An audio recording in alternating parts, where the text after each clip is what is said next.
நம்மள மாதிரி ஒரு ஆசாமி அவன் நம்மள மாதிரியே கற்பனை பண்ணான். அதாவது நாம தான் இந்த உலகத்துல ரொம்பவும் கஷ்டப்படுறோம், மற்றவங்க எல்லாம் சந்தோஷமா இருக்கிறாங்க அப்படின்னு அவன் நினைச்சுக்கிட்டான். அவன் ஒரு நாள் கடவுளை வேண்டிக்கிட்டானா, சுவாமி, இந்த உலகத்துல எவ்வளவோ பேர் இருக்கிறாங்க, ஒவ்வொருத்தருக்கும் ஒவ்வொரு விதமான கஷ்டம் இருக்கலாம், ஒத்துக்கிறேன். இருந்தாலும் எனக்கு அது கொஞ்சம் அதிகமா இருக்கிறது மாதிரி தெரியுது. அதனால நீங்க எனக்காக ஒரு சின்ன உதவி செஞ்சா போதும். அது வேற ஒண்ணும் இல்ல, என்கிட்ட இருக்கிற துயரங்களை இன்னொருத்தர் யாருகிட்டயாவது கொடுத்துருங்க, அவர்கிட்ட இருக்கிற துயரங்களை என்கிட்ட மாத்தி கொடுத்துருங்க. ஒரு மியூச்சுவல் டிரான்ஸ்பர், அவ்வளவுதான். அப்படி பண்ணிவிட்டா போதும் அப்படின்னு வேண்டிக்கிட்டானா. அன்னைக்கு ராத்திரியே அவன் ஒரு கனவு கண்டிருக்கான். வானத்திலிருந்து ஒரு குரல் கேட்டிருக்கு. அது என்ன சொல்லிச்சு தெரியுமா? ஏ ஜனங்களே, எல்லாரும் அவங்க கஷ்டங்களை ஒரு பையில போட்டு எடுத்துக்குங்க. அப்படி எடுத்துக்கிட்டு நேரா இந்த ஊர் எல்லையில இருக்கிற கோயிலுக்கு வந்து சேருங்க அப்படின்னு அந்த குரல். ஆஹா, கடவுள் நம்ம பிரார்த்தனைக்கு செவி சாய்ச்சுட்டார் அப்படின்னு சந்தோஷப்பட்டான் இவன். உடனே என்ன பண்ணா, தன்கிட்ட இருந்த கஷ்டத்தையெல்லாம் ஒரு சாக்கு பையில போட்டு எடுத்துக்கிட்டான். வீட்டை விட்டு வெளியில வந்தான். தெருவில் இறங்கி நடக்கிறான். அங்க பார்த்தா ஏகப்பட்ட பேர் ஆளுக்கு ஒரு பைய தூக்கிக்கிட்டு கோயிலுக்கு போயிட்டு இருக்கிறாங்க. சில பேர் மூட்டையா கட்டி தலையில சுமந்துக்கிட்டு போயிட்டு இருக்கிறாங்க. இவன் பார்த்தான். இவனுக்கு ரொம்ப ஆச்சரியமா இருந்தது. ஏன்னா எல்லாரும் வச்சிருக்கிற பைய இவன் பைய விட பெருசா இருந்தது. இவன் பை தான் இருக்கிறதுலயே கொஞ்சம் சின்னதா தெரிஞ்சது. இப்ப அவன் மறுபடியும் சாமியை வேண்டிக்கிட்டான், கடவுளே, இப்ப உள்ள சூழ்நிலையை கவனிச்சா என்கிட்ட இருக்கிற பைய பரவாயில்லன்னு தோணுது. அதனால வேற பைய எதையும் மாத்த வேணாம், இதுவே பரவாயில்ல, இந்த பையோட திரும்பி வீட்டுக்கு போனா போதும்னு நினைக்கிறேன் அப்படின்னு ஏதோ நினைக்க ஆரம்பிச்சுட்டான்.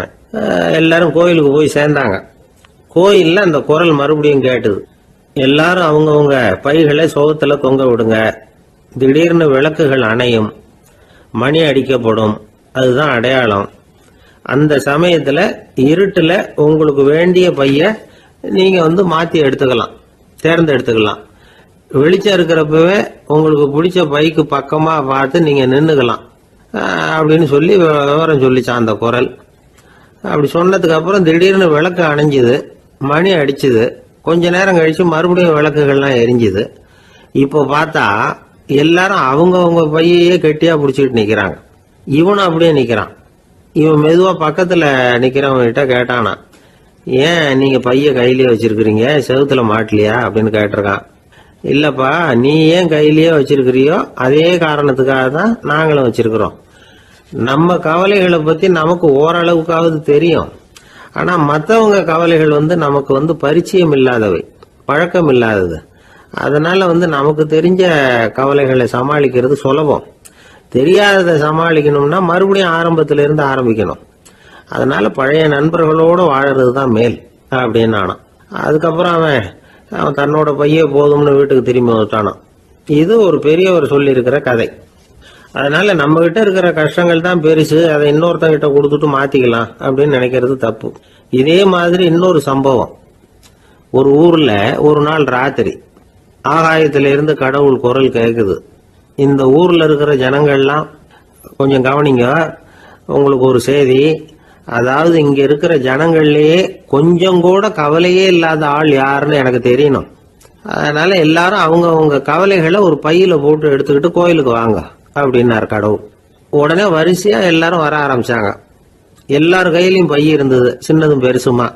கவலையே இல்லாத ஆள் யாருன்னு தேடினார் கடவுள். ஒரே ஒரு ஆள் மட்டும் கையில எதுவும் இல்லாம வெறும் கையை வீசிக்கிட்டு ரொம்ப ஜாலியா நடந்து வந்துகிட்டு இருந்தான். கடவுள் அவங்ககிட்ட போனார். ஏப்பா, உனக்கு கவலையே இல்லையா அப்படின்னு கேட்டார். எனக்கும் சில கவலைகள்லாம் உண்டு அப்படின்னு அவன். எங்க அதெல்லாம்னு கேட்டிருக்காரு கடவுள். பின்னாடி லாரியில வந்துகிட்டு இருக்கு அப்படின்னு அவன். ஒரு ஊர்ல ஒரு ஆள் இருந்தான். அவன் ஒரு நாள் கோயிலுக்கு போனான். கடவுள்கிட்ட வேண்டிக்கிட்டான், எனக்கு ஒரு 1,00,000 ரூபா நீ கொடுத்தா நான் உன் சன்னதியில் ஒரு தேங்காய் உடைக்கிறேன் அப்படின்னு வேண்டிக்கிட்டான். கடவுள் பார்த்தார். உடனே அவன் கண் முன்னாடி தோன்றினார். இந்தா நீ கேட்ட 1,00,000 ரூபாய் அப்படின்னு சொல்லி அவன் கையில் பணத்தை கொடுத்துட்டு மறைஞ்சிட்டார். இவனால் நம்பவே முடியல.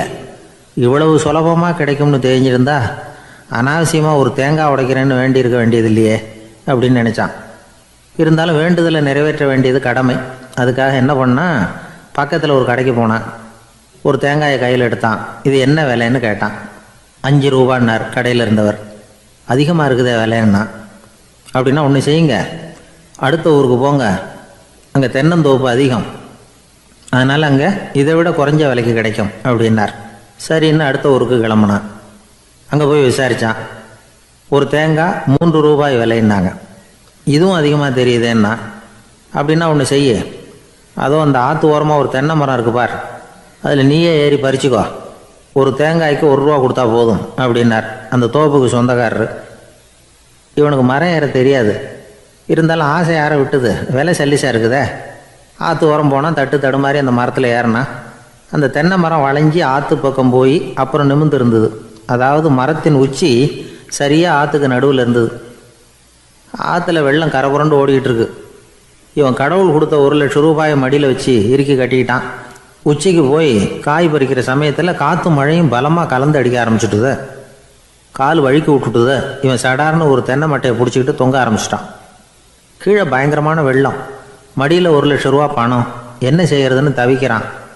இந்த சமயம் கரையில் ஒரு யானை பாகன் யானையை குளிப்பாட்டிக்கிட்டு இருக்கிறான். அது அவன் கண்ணில் பட்டுது. ஐயா ஒரு உதவின்னு கத்துனான். அவன் என்ன செய்யணும்னு கேட்டான். உன் யானையை மெதுவாக இங்கே அழைச்சிட்டு வா, எனக்கு நேராக கீழே நிறுத்து, என் காலை பிடிச்சி மெதுவாக கீழே இறக்கி விட்டுரு, என் மடியில் இருக்கிற பணத்தில் உனக்கு 10,000 ரூபா தரேன் அப்படின்னா. அவன் பார்த்தான், காலை கையை பிடிச்சா கூட எவனும் இந்த காலத்தில் 10 ரூபாய்க்கு மேலே தரமாட்டேங்கிறான், இவன் காலை பிடிச்சா 10,000 தர்றேங்கிறான் அப்படின்னு யோசனை பண்ணான். உடனே யானையை கொண்டுட்டு போனான். அவனுக்கு நேராக கீழே நிறுத்தினான். அவன் காலை பிடிச்சான், அவ்வளவுதான். அந்த நேரம் பார்த்து யானை மெதுவாக நடந்து அப்பால் போட்டுது. இப்போ யானை பாகன் அவன் காலை கெட்டியாக பிடிச்சிக்கிட்டு தூங்குறான். பரிதாபமாக மேலே பார்க்குறான். அவன் மட்டையை பிடிச்சிக்கிட்டு தூங்குறான். இப்போ யானை பாகன் சொல்கிறான், தம்பி மட்டையை விட்டுறாத, கெட்டியாக பிடிச்சிக்கோ, நான் உனக்கு 10,000 ரூபா தரேன், இதோ மடியில் தான் வச்சுருக்கேன்னா. மேலே தொங்குறவனுக்கு இந்த நிலைமையிலேயும் ஒரு சந்தோஷம், மேற்கொண்டு ஒரு 10,000 ரூபா நமக்கு கிடைக்கும் போல இருக்கே அப்படின்னு. இந்த சமயத்தில் ஒருத்தன் ஒட்டகத்தை ஓட்டிகிட்டு வந்தான் அந்த பக்கமாக குளிப்பாட்டுறதுக்கு. யானை பாகம் பார்த்துட்டான். ஐயா ஒட்டகக்காரரே, அதை இங்கே கொண்டுட்டு வா, எங்கள் காலை பிடிச்சி பத்திரமா இறக்கி விடு, நாங்கள் பணம் கொடுக்குறோம்னா. அவனும் பணத்துக்கு ஆசைப்பட்டு வந்தான். அவன் காலை பிடிக்கிற சமயம் ஒட்டகமும் நழுவி போட்டுது. இப்போ 3 பேருமே வரிசையாக தொங்குறாங்க. ஒட்டகக்காரன் கத்துறான், தம்பி மட்டையை விட்டுறாத, கெட்டியாக பிடிச்சிக்கோ, நான் என் மடியில் இருக்கிற 5,000 உனக்கு தந்துடுறேன்னா. மேலே தொங்குறவனுக்கு இன்னமும் சந்தோஷம், இவனும் பணம் தர்றேங்கிறான் அப்படின்னா இன்றைக்கி நமக்கு மொத்த பண வரவு எவ்வளவு அப்படின்னு ஒவ்வொன்றா கூட்டி பார்க்க ஆரம்பித்தான். மனக்கணக்கு சரியாக வரல, அதனால் அப்படியே விரலை விட்டு எண்ண ஆரம்பித்தான். அவ்வளவுதான், மட்டையை விட்டுட்டு கை நழுவி வந்துட்டுது. 3 பேரும் பொத்துன்னு ஆற்றுல விழுந்தாங்க. படாத பாடுபட்டு தட்டு தடுமாறி கரைக்கு வந்து சேர்ந்தாங்க. 3 பேர் மடியில் இருந்த பணமும் ஆற்றோட போட்டுது. பேராசை பெருநஷ்டம் அப்படின்னு ஒரு பழமொழி இருக்குல்ல, அதை விளக்கறதுக்காக சொல்லப்பட்ட கதை இது. இந்த காலத்தில் ஒருத்தர் ஒரு நீச்சல் குளத்தில் நீச்சல் அடிச்சுக்கிட்டு இருக்கிறார். காவலுக்கு இருந்தவர் அதை கவனிச்சுட்டார். கரையிலேருந்து சத்தம் போட்டாராம், இதோ பாருங்க, இங்கே ராத்திரி 8 மணிக்கு மேலே நீச்சல் அடிக்கிறது சட்டப்படி குற்றம், அதுக்கு அனுமதி கிடையாது, தெரியாதா உங்களுக்கு அப்படின்னாராம். இதுக்கு அவர், ஐயையோ நான் நீச்சல் அடிக்க வந்தவன் இல்லைங்க, சும்மா சுற்றி பார்க்க வந்தவன், தடுமாறி குளத்தில் விழுந்துட்டேன், நீச்சல் தெரியாது, அதனால் தத்தளிச்சுக்கிட்டு இருக்கிறேன் அப்படின்னு கத்துனாராம். கரையில் இருந்தவர் பார்த்தார். ஓ அப்படின்னா சரி, அதுக்கு ஒன்றும் தடை இல்லை அப்படின்னு சொல்லிவிட்டு அவர் பாட்டுக்கு நடந்து போயிட்டாராம். ஒரு பெரிய அரசன் இந்த உலகம் பூராவையும் ஆண்டுகிட்டு இருந்தான். ரொம்ப காலம் அப்படி அரசாட்சி பண்ணிக்கிட்டு இருந்தான். திடீர்னு அவனுக்கும் சில எதிரிகள் முளைச்சாங்க. அவங்கெல்லாம் ஒன்று சேர்ந்து இவனை தோற்கடிச்சுட்டாங்க. தோற்று போனதும் இவனுக்கு பயம் வந்துட்டுது, எங்கே எதிரிகள் நம்ம கொண்டுடுவாங்களோ அப்படின்னு. வெளியில் வந்தால் தனக்கு ஆபத்துன்னு பயந்துக்கிட்டு யாருக்கும் தெரியாமல் ஒரு குகைக்குள்ளே போய் பதுங்கி கிடக்கிறான். நிலைமையை பாருங்கள். முதல் நாள் அரண்மனையில் அதிகாரம் பண்ணிக்கிட்டு இருந்தவன் மறுநாள் குகையில் பயந்து போய் பதுங்கி கிடக்கிறான். ராத்திரி நேரம் வந்தது, பசி வயத்தை கிள்ளுது, பிச்சை எடுத்து சாப்பிட வேண்டிய நிலைமை. பிச்சை எடுக்கிறதுக்கு பாத்திரம் வேணுமே, என்ன பண்ணுறது அப்படின்னு அங்கேயும் இங்கேயும் பார்க்குறான். ஒரு மூலையில் யாரோ விட்டுட்டு போனால் ஒரு ஓடு கிடக்குது, அதை எடுத்துக்கிட்டு புறப்பட்டான். இருட்டில் வழி புரியல, ஏதோ ஒரு யூகத்தில் காலை மெதுவாக எடுத்து வச்சு நடந்து போயிட்டுருக்கிறான். வழியில் ஒரு கருப்பு நாய் படுத்து கிடந்தது. இருட்டில் அவன் இது கண்ணுக்கு சரியாக தெரியல, அவனுக்கு தவறி போய் காலை வச்சுட்டான். அது மேலே நாய் சும்மா இருக்குமா, வள்ளுன்னு விழுந்து கடிச்சு விட்டுது. காலை பார்க்குறான், காலத்தையும் நினச்சி பார்க்குறான். அரண்மனையில் வந்து வீரக்கழல் அணிந்த காலை உடைய மன்னா அப்படின்னு புகழ்வாங்களே புலவர்கள்லாம். ஆனால் அது இன்னைக்கு நாய் கடித்த காலம் ஆயிட்டுதே அப்படின்னு நினைக்கிறான். அது மட்டும் இல்லை, முன்னாடி எல்லாம் பொற்கிண்ணங்களில் தான் அவன் சாப்பிடுவான். ஆனால் இப்போ உடஞ்சி போன ஓட்டு, அது ஓட்டை வந்து கையில் வச்சுக்கிட்டு நிற்கிறான். அதில் ஏதாவது யாராவது சாப்பாடு போடுவாங்களான்னு. முன்னாடியெல்லாம் நிறைய பேர் அரண்மனைக்கு வருவாங்க. அரசருக்கு காணிக்கைன்னு சொல்லி இவன் காலடியில் கொண்டாந்து கொட்டுவாங்க. அப்போலாம் இவன் அந்த ஜனங்களுடைய முகத்தை திரும்பி கூட பார்க்கறதில்ல, ரொம்ப கர்வமாக உட்காந்துருப்பான். அதே ஆள் இன்றைக்கி எல்லார் கண்ணுலேயும் படுறது மாதிரி பிச்சை எடுத்துக்கிட்டு இருக்கிறான். அப்போலாம் காணிக்கைகளை வந்து தன்னுடைய கையால் வாங்கிறது தனக்கு கௌரவ குறைச்சல்னு நினச்சி தன்னுடைய வேலைக்காரங்களை விட்டு தான் அதை வாங்க சொல்லுவான். இப்போ பார்த்தீங்கன்னா அவனே தன் கையாலேயே பிச்சை வாங்குறான். நினச்சி பாருங்க, அந்த மனுஷன் நாள் அரசன், மறுநாள் பிச்சைக்காரன், எவ்வளோ வித்தியாசம். செல்வம் தான் இப்படி ஒரு வித்தியாசம் ஏற்படுறதுக்கு காரணம். அப்படிப்பட்ட செல்வம் வாழ்க்கையை நடத்துறதுக்கு நமக்கு தேவைதான். ஆனால் அதையே நாம் அடைய வேண்டிய பயனாக நினைக்கிறோம் பாருங்க, அதுதான் வேடிக்கை. இதை வந்து நம்மாழ்வார் அழகாக ஒரு பாசுரத்தில் சொல்கிறார். ஒரு நாயகமாய் ஓட உலகுடன் ஆண்டவர், கருணாய் கவர்ந்த காலர், சிதைகிய பானையர், பெருநாடு காண இம்மையிலே பிச்சைதாம் கொள்வர், திருநாரணன் தாழ் காலம் பெற சிந்தித்து உய்மினோ அப்படிங்கிறார் நம்மாழ்வார். ஒரு பெரிய பணக்காரர் ஒரு துறவிகிட்ட போய், சாமி என்கிட்ட நிறைய பணம் இருக்குது, இருந்தாலும் நிம்மதி இல்லை, என்னால் நிம்மதியாக இருக்க முடியல, என்ன காரணம்னு கேட்டாராம். உடனே அந்த துறவி இதுக்கு நேரடியாக பதில் சொல்லாமல் பக்கத்தில் நின்றுக்கிட்டு இருந்த ஒரு குழந்தைய கூப்பிட்டார். அது ஓடியாந்தது. ஒரு ஆப்பிள் பழத்தை எடுத்து அது கையில் கொடுத்தார். அதை வாங்கிக்கிட்டு குழந்தை சிரிச்சுது. இன்னொரு பழத்தை எடுத்து கொடுத்தார். அதை இன்னொரு கையில் வாங்கிட்டு சிரிச்சுது. மூணாவது ஆப்பிள் எடுத்து கொடுத்தார். 2 பழத்தையும் நெஞ்சில் அணைச்சிக்கிட்டு 3ஆவது பழத்தையும் வாங்கிறதுக்கு முயற்சி பண்ணிச்சு. ஆனால் அது உடனே நழுவி கீழே விழுந்து உருண்டு ஓடிச்சு. ஏற்கனவே இருந்ததும் விழுந்துட்டுது. இப்போ அந்த குழந்தை அழ ஆரம்பிச்சுட்டுது. இப்போ அந்த துறவி பணக்காரர்கிட்ட சொன்னாராம், குழந்தைய கவனிச்சியா, 2 ஆப்பிள் போதும்னு அது நினச்சிருந்தா இப்போ அது அழ வேண்டிய அவசியம் வந்திருக்குமா அப்படின்னாராம். எதுவுமே அளவுக்கு மிஞ்சினா துன்பந்தான். இந்த காலத்தில் இதெல்லாம் யார் காதில் வாங்குறாங்க? ஒருத்தனை நல்ல வழிக்கு கொண்டு வரணும்னு நினச்சி அவனை கூப்பிட்டு உட்கார வச்சு இந்த கதையை சொல்லிகிட்டு இருந்தாங்க. சொல்லிவிட்டு அந்த குழந்தை செஞ்சது தப்பு தானே அப்படின்னு கேட்டிருக்கிறாங்க. ஆமாம், தப்பு தான், நானாக இருந்தால் அப்படி செஞ்சுருக்க மாட்டேன் நானா இவன். 2 பழமே போதும்னு சொல்லியிருப்பியா அப்படின்னு கேட்டிருக்காங்க. அப்படி இல்லைங்க, அவர் கொடுக்க ஒவ்வொரு பழமாக வாங்கி பின்னாடி வச்சுட்டு மறுபடியும் கையை நீட்டுவேன் அப்படிங்கிறானா. இவெல்லாம் எந்த காலத்தில் திருந்துறது? ஒரு காட்டுல ஒரு முனிவர் இருந்தார். ஒரு நாள் அவரை தேடிட்டு 4 பேர் வந்தாங்க. சுவாமி, எங்களுக்கு ரொம்ப நாளாக ஒரு சந்தேகம்னாங்க. என்னன்னு கேட்டார். இந்த உலகத்தில் எவ்வளவோ காரியங்கள் நடக்குது, எது நியாயம் எது அநியாயம் அப்படின்னு புரிஞ்சுக்க முடியலன்னாங்க. அது யாராலையும் புரிஞ்சுக்க முடியாதுன்னார் முனிவர். வந்தவங்களுக்கு ஆச்சரியமாக போச்சு. ஒரு மாதிரியாக பார்த்தாங்க. இதை முனிவர் கவனிச்சார். சரி, புறப்படுங்க என்னோடன்னார். எங்கன்னு கேட்டாங்க. இப்போ உங்கள் 4 பேரையும் ஒரு புஷ்பக விமானத்தில் அழைச்சிட்டு போகிறேன். இந்த உலகத்தில் சர்வசாதாரணமாக நடக்கக்கூடிய ஒரு காட்சியை உங்களுக்கு காட்ட போகிறேன். நீங்கள் பார்க்க போகிற அந்த காட்சி நியாயமா அநியாயமா அப்படிங்கிறத என்கிட்ட சொல்லணும். நீங்கள் சரியான பதில் சொன்னால் புஷ்பக விமானத்தில் தொடர்ந்து பிரயாணம் பண்ணலாம். தவறான பதில் சொன்னால் இந்த புஷ்பக விமானம் உங்களை கீழே தள்ளி விட்டுரும் அப்படின்னார். 4 பேருக்கும் பயம்தான். இருந்தாலும் முனிவர் கூப்பிடுறாரு அப்படின்னு சொல்லி புறப்பட்டாங்க. அவங்க எல்லாரும் புறப்பட்டு ஒரு காட்டு வழியாக போய்கிட்டு இருக்கிறாங்க புஷ்பக விமானத்தில். அங்கே நடக்கிற ஒரு காட்சியை காட்டுறார் முனிவர். அதோ அங்கே பாருங்கன்னார். அந்த விமானத்தில் இருந்தபடியே எல்லாரும் கீழே குனிஞ்சு பார்க்குறாங்க. அங்கே ஒரு தாய் புலி அப்போ தான் குட்டி போட்டிருக்கு. குட்டிகளை ஈன்ற உடனே பசிக்கு இறை தேடி அந்த பக்கமாக வருது. அதே நேரம் ஒரு தாய் மான், அதுவும் அப்போ தான் குட்டி போட்டிருக்கு. அதுவும் இதே மாதிரி குட்டிகளை ஈன்ற உடனே பசிக்கு இறை தேடி அந்த பக்கமாக வருது. இப்போ அந்த புலி அந்த மானை அடித்து போட்டுவிடுது. அதுவும் சாப்பிடுது, குட்டிகளுக்கும் கொடுக்குது. இப்போ அந்த புலிக்குட்டிகள் முகத்தில் மகிழ்ச்சி, தாயை இழந்த அந்த மான் குட்டிகள் முகத்தில் துக்கம். இப்போ அந்த முனிவர் 4 பேர்கிட்டையும் கேட்குறார், நீங்கள் இங்கே பார்த்தீங்களே, இதில் எது நியாயம் எது அநியாயம்? ஒவ்வொருத்தராக சொல்லுங்கள். உங்கள் பதில் சரியில்லைன்னா இந்த விமானம் உங்களை கீழே தள்ளி விட்டுரும். சொல்லுங்கள் பார்க்கலாம்னார். முதல்ல ஒருத்தன் சொன்னான், அந்த புலி செஞ்சது சரிதாங்க, அது பசிக்கு அதுதான் ஆகாரம். தன்னுடைய பசிக்கு தானே இறை தேடிக்கிட்டுது, அதில் என்ன தப்பு, அவ்வளவுதான். அதனால் புலி செஞ்சது நியாயம்தான் அப்படின்னா அவ்வளவுதான். அந்த விமானம் அவனை அப்படியே கீழே தள்ளி விட்டுட்டுது. அதனால் அவன் கொடுத்த பதில் சரியில்லை அப்படிங்கிறது புரிஞ்சு போச்சு.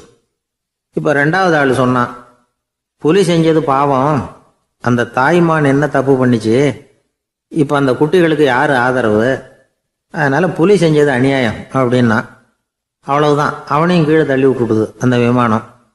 இந்த பதிலும் சரியில்லை அப்படின்னு ஆயிட்டுது. இப்போ மூணாவது ஆள் வந்தான். முதல்ல 2 பேர் கீழே விழுந்ததை பார்த்துக்கிட்டு இருந்தான். அதனால் அவன் சொன்னான், ரெண்டுமே நியாயம்தாங்க. புலி இறை தேடினதும் இயற்கை, அதுக்கு மான் இரையானதும் இயற்கை, அதனால் இதில் ஒன்றும் தப்பு இல்லைன்னா அவ்வளவுதான். அவனையும் அந்த விமானம் கீழே பிடிச்சி தள்ளி விட்டுது. இப்போ நாலாவது ஆள் வந்தான். முனிவர் கேட்டார், நீயாவது சொல்லுப்பா, இந்த செயலில் எது நியாயம்னார். அவன் தெளிவாக பதில் சொன்னான். அதாவது என்ன சொன்னான்னா, எனக்கு தெரியல அப்படின்னா. அவனை விமானம் கீழே தள்ளலை, சௌரியமாக அழைச்சிட்டு போட்டுது. இவனும் பிரயாணம் சௌக்கியமாக பண்ணானான். ஆக இதுதான் சரியான பதிலுங்கிறத முனிவர் உணர்த்தினார்.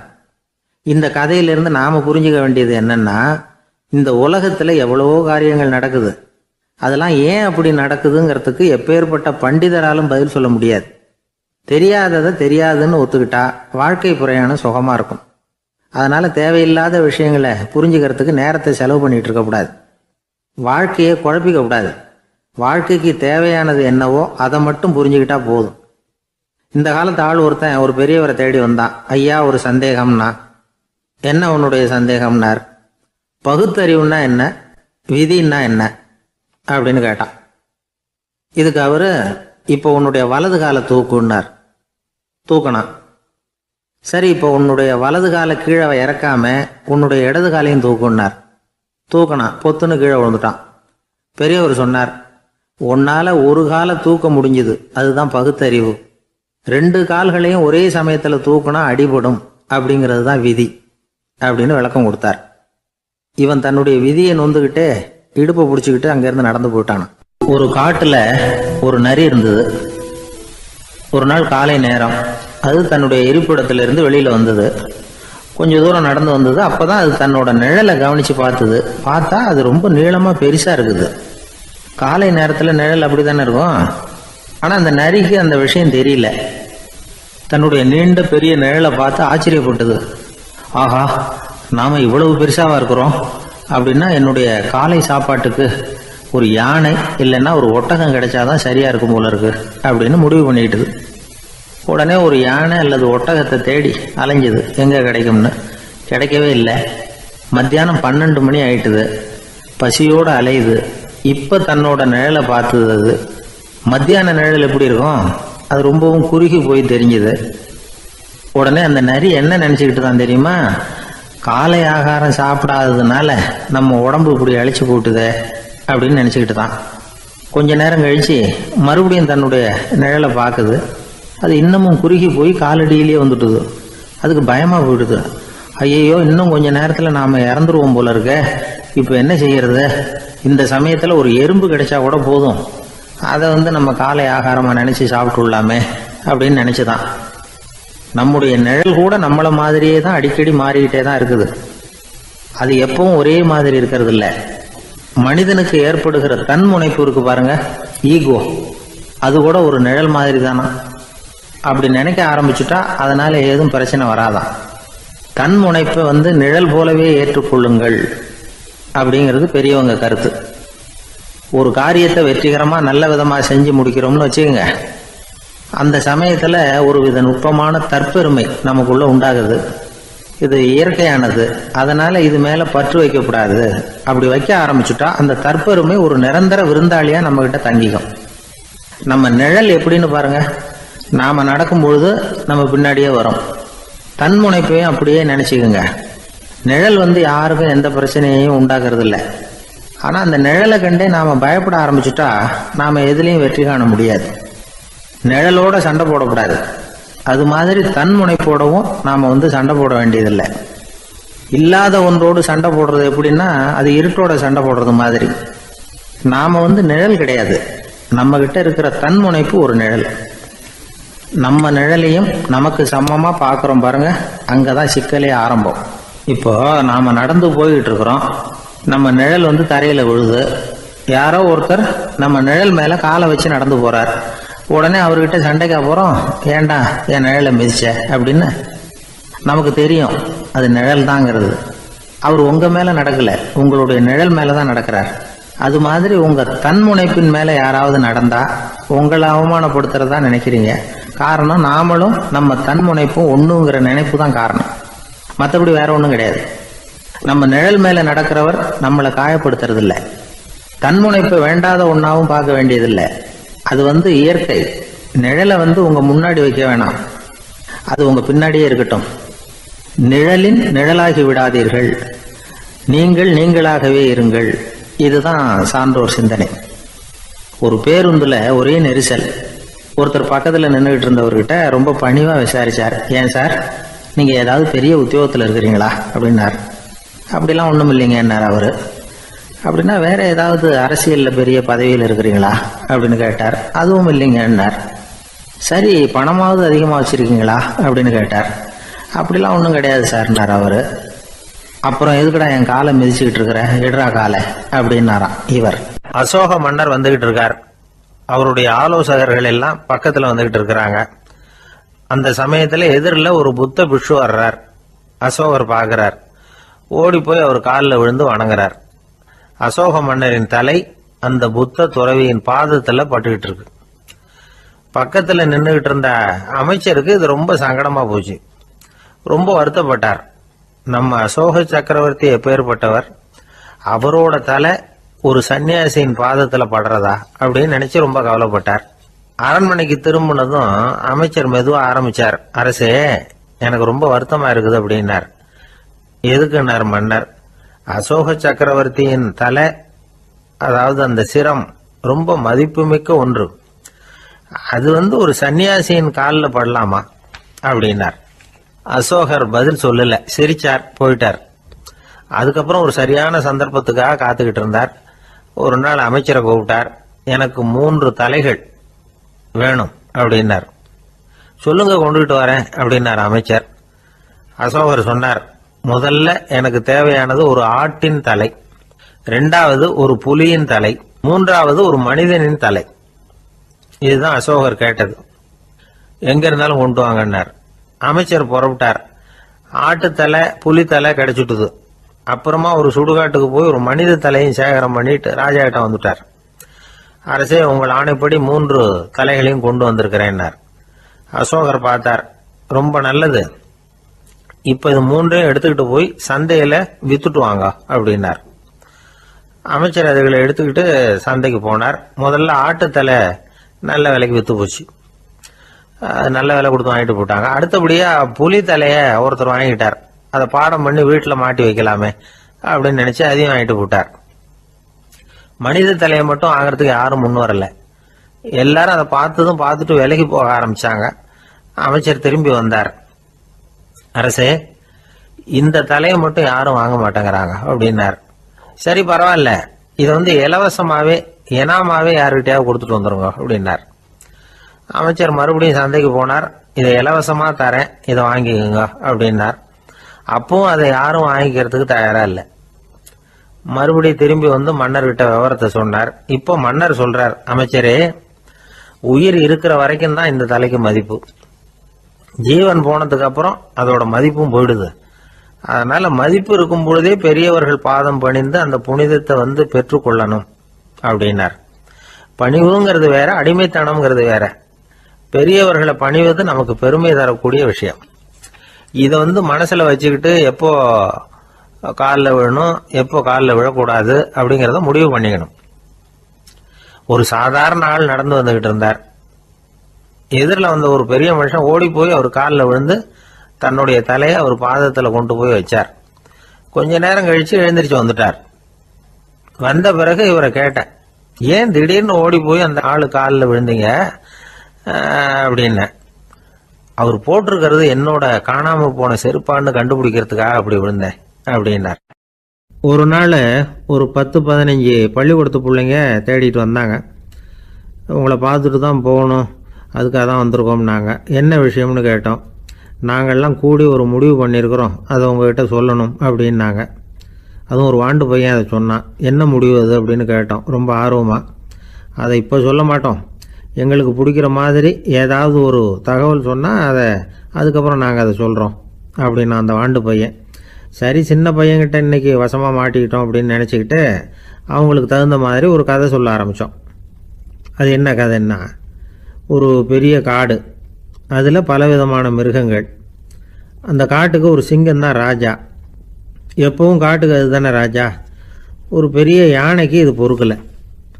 என்ன இது, எப்போ பார்த்தாலும் இங்கே சிங்கத்துக்கே ராஜா பதவி கிடைக்குது, நான்லாம் எவ்வளவு பலசாலியாக இருக்கிறேன், அப்படி இருந்தும் எனக்கு அந்த பதவி கிடைக்கலையே அப்படின்னு தனக்குள்ளே பொறுமிக்கிட்டே இருந்தது. ராஜா பதவியை நினச்சி ரொம்ப ஏக்கம், அதுக்கு பதவி மோகம். இந்த சமயம் பார்த்து ஒரு குள்ள நரி கூட்டம் அதை தேடிட்டு வந்தது. ஐயா பெரியவங்களே, நீங்கள் இந்த காட்டுக்கு ராஜாவாக இருக்க ஆசைப்படுறீங்க, அதில் ஒன்றும் தப்பு இல்லை. ஆனால் அதுக்கு முன்னாடி நீங்கள் எங்கள் கூட்டத்துக்கு கொஞ்ச நாள் தலைவராக இருங்க, அதாவது ராஜாவாக இருங்களேன், உங்களுக்கும் ஒரு ட்ரைனிங் கிடைச்சது மாதிரி இருக்கும் அப்படின்னு சொல்லியிருக்குது இந்த கூட்டம், குள்ள நெறி கூட்டம். இதை கேட்ட உடனே யானைக்கு ரொம்ப சந்தோஷம் தாங்கலை. அதுதான் எப்போன்னு பதவிக்காக காத்துக்கிட்டு இருக்குதே. இருந்தாலும் கொஞ்சம் பிகுவோட, சரி நீங்கள்லாம் இவ்வளோ தூரம் என்னை தேடிட்டு வந்து கேட்கறதுனால மறுக்க முடியல அப்படின்னு ரொம்ப ஏதோ அவளுக்கு சிரமப்பட்டு ஒத்துக்கிறது மாதிரி ஒத்துக்கிட்டது. ஏதோ உங்கள் ஆசைக்கு கட்டுப்படுறேன், கொஞ்ச நாள் உங்கள் கூட்டத்துக்கு ராஜாவாக இருக்கிறதுக்கு சம்மதிக்கிறேன் அப்படின்னுது. உடனே அந்த யானை ராஜ நட போட ஆரம்பிச்சிட்டுது. யானை சாதாரணமாக நடந்தாவே எப்படி இருக்குங்கிறது நமக்கு தெரியும். அதுவே ராஜ நடந்தால் எப்படி இருக்கும் கற்பனை பண்ணி பாருங்கள். யானை முன்னாடி கம்பீரமாக போய்கிட்டு இருக்குது, தலைவர் இல்லையா, அதனால் குள்ள நரிகள்லாம் ரொம்ப அடக்கமாக அது பின்னாடி அணிவகுத்து போயிட்டு இருக்குது. ராஜா வாழ்க, மன்னர் வாழ்க அப்படின்னு கோஷம் வேற. யானைக்கு தலைகால புரியல, அவ்வளவு சந்தோஷம். அந்த யானைக்கு செருக்கு ஆணவம் எல்லாம் ஏற்பட்டு போச்சு. அதுக்கப்புறம் அது தரையை பார்க்குமா, நிமிர்ந்து நடக்க ஆரம்பிச்சுட்டுது. தரையை பார்க்குறதே இல்லை. அப்படி போயிட்டுருக்கிறப்போ ஒரு சதுப்பு நிலத்தில் திடீர்னு காலை வச்சுட்டுது. அவ்வளோதான், கால் உள்ளே போட்டுது. இன்னொரு காலை எடுத்து வச்சுது, அதுவும் உள்ளே போட்டுது. அந்த 2 காலையும் எடுக்கிறதுக்காக அடுத்த 2 காலையும் அழுத்திச்சு, அதுவும் உள்ளே போக ஆரம்பிச்சுட்டுது. இப்போ 4 காலம் வசமாக சேத்துல அழுந்தி போச்சு, எடுக்க முடியல. குள்ள நரிகள்லாம் அதை சுற்றி வந்தது. சிலது சுற்றி நின்று டான்ஸ் ஆட ஆரம்பிச்சுட்டுது யானையை பார்த்துட்டு. இதை யானை பார்த்தது. என்ன இது தலைவர், நான் தவிச்சுக்கிட்டு இருக்கிறேன், தொண்டர்கள்லாம் சுற்றி நின்று வேடிக்கை பார்த்துக்கிட்டு இருக்கிறீங்க, டான்ஸ் ஆடுறீங்க அப்படின்னு கேட்டுதான். தொண்டர்களே, தலைவர் நான் தவிச்சுக்கிட்டு இருக்கிறது உங்களுக்கு தெரியலையா?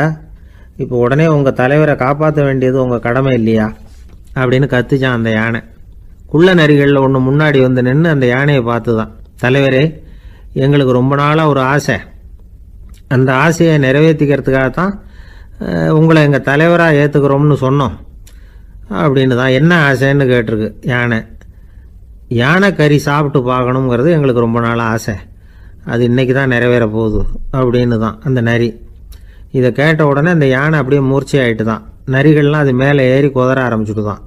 பதவி மேலே இருந்த பேராசை அந்த பலசாலியான யானையையே மாட்டி விட்டுட்டுது பார்த்தீங்களா அப்படின்னு சொல்லி முடித்தோம் இந்த கதையை அந்த சின்ன பிள்ளைங்கக்கிட்ட.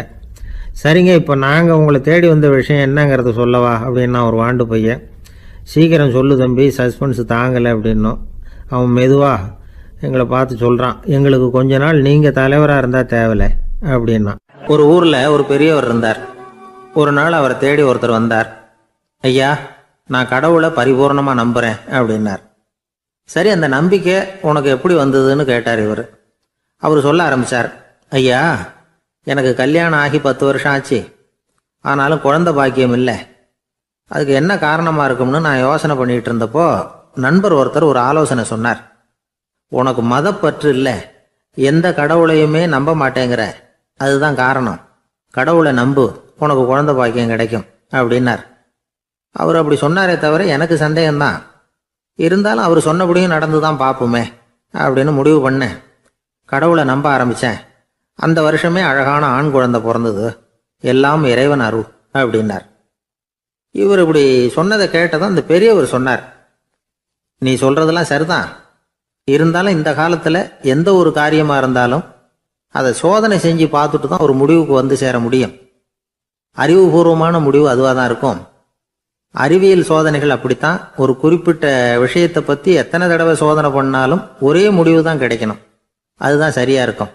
அதனால் இப்போ மறுபடியும் ஒரு சோதனைன்னார். என்ன செய்யணும் அப்படின்னு கேட்டார் இவர். கடவுள்கிட்ட ஒரு பெண் குழந்தை வேணும்னு கேளு. முதல்ல ஆண் குழந்தையை கொடுத்தது மாதிரியே இப்போ ஒரு பெண் குழந்தையையும் கொடுக்குறாரா பார்க்கலாம் அப்படின்னார். சரின்னு சொல்லி இவர் அதே மாதிரி முயற்சி பண்ணினார். அதுக்கப்புறம் அவர் இந்த பெரியவர்கிட்ட வரவே இல்லை. கொஞ்ச காலம் கழித்து இவரே அவரை தேடிக்கிட்டு போய் கதவை தட்டினார். அவர் கதவை திறந்தார். என்ன ஆச்சு, கடவுள் கண் திறந்தாரா அப்படின்னு கேட்டார். அவர், அந்த சமாச்சாரம்லாம் நமக்கு வேணாம் சார். முதல் தடவை அது ஏதோ தற்செயலா ஏற்பட்ட ஒரு சாதகம். இப்போ நீங்கள் 2வது தடவை சொன்ன பிறகு தினமும் கடவுளை வேண்டிக்கிட்டு தான் இருக்கிறேன், ஒன்றும் நடக்கலை அப்படின்னார் ரொம்ப விரக்தியா. ஒரே ஒரு தோல்வியில் உங்கள் நம்பிக்கையெல்லாம் பறந்து போயிடுது பார்த்தீங்களா அப்படின்னார் அந்த பெரியவர். எல்லாம் நல்ல விதமாக நடக்கிற வரைக்கும் நம்பிக்கை, எதிர்பார்த்தது தோல்வியில் முடிஞ்சுட்டுதுன்னா அவநம்பிக்கை. மற்றவர்கள் பேரில் வைக்கிற நம்பிக்கை எந்த நேரத்திலையும் விவகாரமாகி விடக்கூடிய சாத்தியம் உண்டு. நாம் நம்பிக்கை வைக்க வேண்டியது நம்ம கிட்ட தான், நமக்குள்ளே இருக்கிறார் கடவுள். எனவே நம்ம பேரில் நாம் வைக்கிற நம்பிக்கை தான் உண்மையான கடவுள் பக்தி. நிபந்தனையற்ற நம்பிக்கையாக அது இருக்கணும். எல்லாம் நல்லபடியாக நடந்துக்கிட்டு இருந்தா எந்த முட்டாளுக்கும் நம்பிக்கை வரத்தான் செய்யும் அப்படிங்கிறது ஒரு பெரிய ஒரு கருத்து. தியானத்தின் மூலமாக தான் உனக்குள்ள ஆழமாக தோண்டுனா உன்னுடைய அடி ஆழத்தில் நம்பிக்கை வந்து அப்படி ஊற்றெடுக்கும், அதை பார்க்க முடியும் அப்படிங்கிறது பெரியவர்கள் சிந்தனை. ஒரு குழந்தை அப்பாவை பார்த்து என்னப்பா பண்ணுறேன்னு கேட்டுதான். பிரார்த்தனை பண்ணிட்டு இருக்கிறேன்னாராம் அப்பா. பிரார்த்தனை பண்ணுனா என்ன கிடைக்கும் அப்படின்னு கேட்டுதான் குழந்தை. எல்லாம் கிடைக்கும் அப்படின்னாராம் அப்பா. நீ வச்சிருக்கிறிய பேனா அது கூட கிடைக்குமான்னு கேட்டுதான் குழந்தை. ஓ, கிடைக்குமேன்னு இருக்கார். அப்படின்னா அந்த பேனாவை என்கிட்ட கொடுத்துரு, நீ பிரார்த்தனை பண்ணி வேற பேனா வாங்கிக்கோ அப்படின்னு தான் அந்த குழந்தை. ஒரு பெரிய தத்துவ சிந்தனையாளர் இருந்தார், சுவாங்சு அப்படின்னு பேர். அவருடைய மனைவி ஒரு நாள் திடீர்னு காலமாயிட்டாங்க. ஐயோ பாவம், அவர் ரொம்ப வருத்தப்படுவார், போய் ஆறுதலாக 4 வார்த்தை பேசிவிட்டு வரலாம் அப்படின்னு நினச்சிக்கிட்டு நிறைய பேர் அவரை தேடிட்டு வந்தாங்களாம். வந்தவங்களுக்கு ஆச்சரியம், ஏன்னா இவர் வருத்தப்பட்டுக்கிட்டு இருப்பார் அப்படின்னு தானே எதிர்பார்த்தாங்க. அப்படி இல்லை, தாளம் போட்டுக்கிட்டு உட்காந்துருக்கிறார். தாளத்துக்கு தகுந்த மாதிரி பாட்டு வேற பாடிக்கிட்டு இருக்கிறார். என்ன மனுஷன் இவர், கொஞ்சம் கூட கவலை இல்லாமல் இப்படி இருக்கிறாரு அப்படின்னு நினச்சாங்க. ஒருத்தர் துணிஞ்சு அவர்கிட்ட கேட்டுவிட்டார், என்னங்க இது இப்படி அப்படின்னு. அதுக்கு அவர் என்ன சொன்னார் தெரியுமா? இதை பாருங்க, என்னுடைய மனைவி பிறக்கிறதுக்கு முன்னாடி அவளுக்கு உயிரும் கிடையாது, உடலும் கிடையாது. அதுக்கு பிறகு தான் உயிர் வந்தது, உடல் வந்தது, அந்த உருவம் வந்தது. இப்போ என்ன ஆச்சு, அந்த உருவமும் உயிரும் போயிட்டுது, அவ்வளவுதானே. வந்தது போயிட்டுது. இளவேனில் காலம், இலையுதிர் காலம், பனிக்காலம், இப்படி பருவங்கள் வந்து மாறி மாறி வருது இல்லையா? அது மாதிரி பிறப்பும் இறப்பும் மாறி மாறி வருது. இது இயற்கை. இதுக்காக அழுதா அது எப்படி அப்படின்னாராம். ஞான தெளிவு அடைஞ்சவங்களுக்கு எல்லாமே சுகம்தான். திருவள்ளுவரும் அதைத்தான் சொல்றார், உறங்குவது போலும் சாக்காடு, உறங்கி விழிப்பது போலும் பிறப்பு. தூங்குறதுக்கெல்லாம் நாம் வருத்தப்பட்டுக்கிட்ட இருக்கிறோமா? இன்னைக்கு தூங்க வேண்டியிருக்குதே, இன்னும் கொஞ்சம் நேரத்தில் நான் தூங்க வேண்டியிருக்கு அப்படின்னு சொல்லி யாராவது அழுதுகிட்டு இருப்பாங்களா? அதனால் இந்த உலக வாழ்க்கையினுடைய இயல்பை வந்து யதார்த்தத்தை நாம் தெளிவாக புரிஞ்சுக்கணும். அப்படி புரிஞ்சுக்கிட்டால் நாம் கவலை இல்லாமல் வாழ முடியும். ஒரு வயசான தாத்தா பாட்டி 60 வருஷத்துக்கு முன்னாடி அவங்களுக்கு கல்யாணம் ஆச்சு. ஒன்றாவே வாழ்ந்தாங்க, ஒன்றாவே இறந்து போனாங்க. இப்போ அவங்க 2 பேரும் சொர்க்கத்துக்கு போய் சேர்ந்தாங்க. அங்கே எல்லா வசதியும் இருந்தது. ஒரு பெரிய பங்களாவே இவங்களுக்கு ஒதுக்கி கொடுத்தாங்களாம். இதுக்கு எவ்வளவு வாடகைன்னு கேட்டார் தாத்தா. வாடகையெல்லாம் கிடையாது, இலவசம் அப்படின்னார் அங்கே இருந்தவர். அந்த வீட்டுக்கு பின்னாடி ஒரு பெரிய புல்வெளி இருந்தது. இதில் விளையாட ஏதாவது கட்டணம் உண்டான்னு கேட்டிருக்கார் தாத்தா. அதெல்லாம் ஒன்றும் கிடையாது, பணம்லாம் கட்ட வேண்டியதில்லை அப்படின்னார் அவர். பக்கத்தில் ஹோட்டல் மாதிரி ஒரு பெரிய கட்டடம், உள்ள சாப்பாட்டு மேஜைகள், அது மேலே விதவிதமான பலகாரங்கள். சாப்பாட்டுக்கெல்லாம் எவ்வளவு அப்படின்னு விசாரிச்சாராம் தாத்தா. அதுதான் சொன்னேனே, இங்கே எல்லாமே இலவசம்தான், எது வேணும்னாலும் சாப்பிட்லாம், எவ்வளவு வேணும்னாலும் சாப்பிட்லாம் அப்படின்னாராம். நீங்கள் சொல்கிறீங்க அப்படி, ஆனால் நான் வந்து சர்க்கரை சேர்த்துக்கக்கூடாது, உப்பு சேர்த்துக்கக்கூடாது, பாட்டி கையால் எப்பவும் பத்திய சாப்பாடு தான் அப்படின்னாராம் தாத்தா. இதை பாருங்கள், இங்கே உங்களுக்கு அந்த கவலையும் வேண்டியதில்லை. இங்கே நீங்கள் ஸ்வீட்டு சாப்பிட்லாம், காரம் சாப்பிட்லாம், உங்களுக்கு எந்த நோயும் வராது அப்படின்னாராம் அங்கே சொர்க்கத்தில் இருந்தவர். இதை கேட்ட உடனே அந்த தாத்தா பக்கத்தில் நின்ன பாட்டியை பார்த்து கத்தினாராம், அடி பாவி, எல்லாத்தையும் கெடுத்துட்டியே, நீ எனக்கு பத்திய சாப்பாடு போடாமல் கண்டதை திங்க விட்டுருந்தா 10 வருஷத்துக்கு முன்னாடியே நான் இங்கே வந்து சேர்ந்துருப்பேனே அப்படின்னாராம். ஒரு ஊரில் ஒரு கோயில் இருந்தது. ரொம்ப பழைய கோயில். உள்ளே போகிறதுக்கே பயமாக இருக்கும். எந்த நேரத்தில் இடிஞ்சு விழுந்துருமோ அப்படிங்கிற பயம். அப்படி இருந்ததுனால யாரும் துணிஞ்சு சாமி கும்பிடுறதுக்கு அங்கே போகிறதில்ல. கோயிலுக்கு வர்ற கூட்டம் கொஞ்சம் கொஞ்சமாக குறைய ஆரம்பிச்சுட்டுது. கோயில் நிர்வாகிகள் எல்லாரும் கூடி உட்காந்து பேசினாங்க. என்ன பண்ணலாம்னு யோசனை பண்ணாங்க. எந்த இடம் மோசமாக இருக்கோ அந்த இடத்த பழுது பார்த்தாங்க. அங்கே எங்கே வர்ணத்தை பூசி கொஞ்சம் அழகுபடுத்தி பார்த்தாங்க. ஏதோ இந்த ஊரில் கோயில்னு ஒன்று இருக்குது, அது மக்களுக்கு தெரியணும் அப்படிங்கிறதுக்காகத்தான் இப்படிலாம் பண்ணாங்க. இருந்தாலும் கோவில் இருக்கிற நிலைமை மக்களுக்கு தெரியும். அதனால் அங்கே வர்றது குறைச்சிக்கிட்டாங்க அவங்க. ஒரு கட்டத்தில் யாருமே வர்றதில்லை. நிலைமை அந்த அளவுக்கு ஆயிட்டுது. மறுபடியும் கோவில் நிர்வாகிகள் கூட்டம் நடந்தது. இந்த கூட்டம் கூட கோயிலுக்கு உள்ளே நடக்கலை. இடிஞ்சு விழுந்துருமோங்கிற பயம். அதனால் வெளியில தான் உட்காந்து கூட்டத்தை நடத்தினாங்க. ஏன்னா உள்ளே போகிறதுக்கு அவங்களுக்கும் துணிச்சல் கிடையாது. எந்த நேரமும் விழுந்துரும் போல இருந்தது அது. அது வழியாக போகிறவங்க கூட வேகமாக அந்த இடத்த கடந்து போக ஆரம்பிச்சிட்டாங்க. கோவில் நிர்வாகிகள் வெளியில் உட்காந்து கூட்டம் போட்டாங்க இல்லையா, அந்த கூட்டத்தில் 4 தீர்மானங்களை நிறைவேற்றினாங்க. அது என்ன 4 தீர்மானம்னா, முதல் தீர்மானம், இந்த கோவிலை இடிப்பது அப்படிங்கிற முடிவை இந்த கமிட்டி மிகவும் வருத்தத்துடன் ஏற்றுக்கொள்ளுகிறது அப்படின்னு நிறைவேற்றினாங்க. இதுக்கு பதிலாக இன்னொரு கோவிலை உடனடியாக கட்டி முடிச்சுடணுங்கிறது 2வது தீர்மானம். 3வது தீர்மானம் என்ன தெரியுமா? பழைய கோவிலின் கதவுகள், அதிலிருந்து பிரித்து எடுக்கிற செங்கல், இதையே புது கோவில் கட்டுவதற்கு பயன்படுத்தி கொள்ள வேண்டியது. பழைய கோவில் இருந்த மாதிரியே அதே வடிவத்தில் புது கோவிலையும் கட்ட வேண்டியது. பழைய கோவிலின் அஸ்திவாரத்தை அப்படியே வச்சுக்கிட்டு அதுக்கு மேலே நாம் கோயிலை கட்டிக்க வேண்டியது. இதுதான் 3வது தீர்மானம். இதையும் கமிட்டி முழு மனசோடு ஏற்றுக்கிட்டது. இது வரைக்கும் சரி. இப்போ அந்த கமிட்டி 4வதாக ஒரு முக்கியமான தீர்மானத்தை கொண்டுகிட்டு வந்து அதையும் ஏகமனதாக நிறைவேற்றி விட்டது. அது என்ன தீர்மானம்னா, புதிய கோவில் கட்டி முடிக்கிற வரைக்கும் பழைய கோவிலை இடிக்கிறதில்லை அப்படிங்கிற தீர்மானம். எப்படி இருக்குது பாருங்க இது. பழசை இடிக்காத வரையில அதே இடத்துல புதுசாக எப்படி கட்ட முடியும்? பல விஷயங்களில் நாம் நடந்துக்கிற முறையும் இப்படி தான் இருக்குதான். வாழ்க்கையில் முன்னேறணும்னு ஆசைப்படுவோம். அதே நேரத்தில் அந்த முன்னேற்றத்துக்கு எது தடையாக இருக்கோ அதை விட்டு விடுறதுக்கும் மனசு வராது. வெளிநாட்டில் ஒரு பெரிய விருந்து நடந்துக்கிட்டு இருந்துதான். எல்லாரும் மது கோப்பையும் கையுமா அலைஞ்சிக்கிட்டு இருக்கிறாங்க.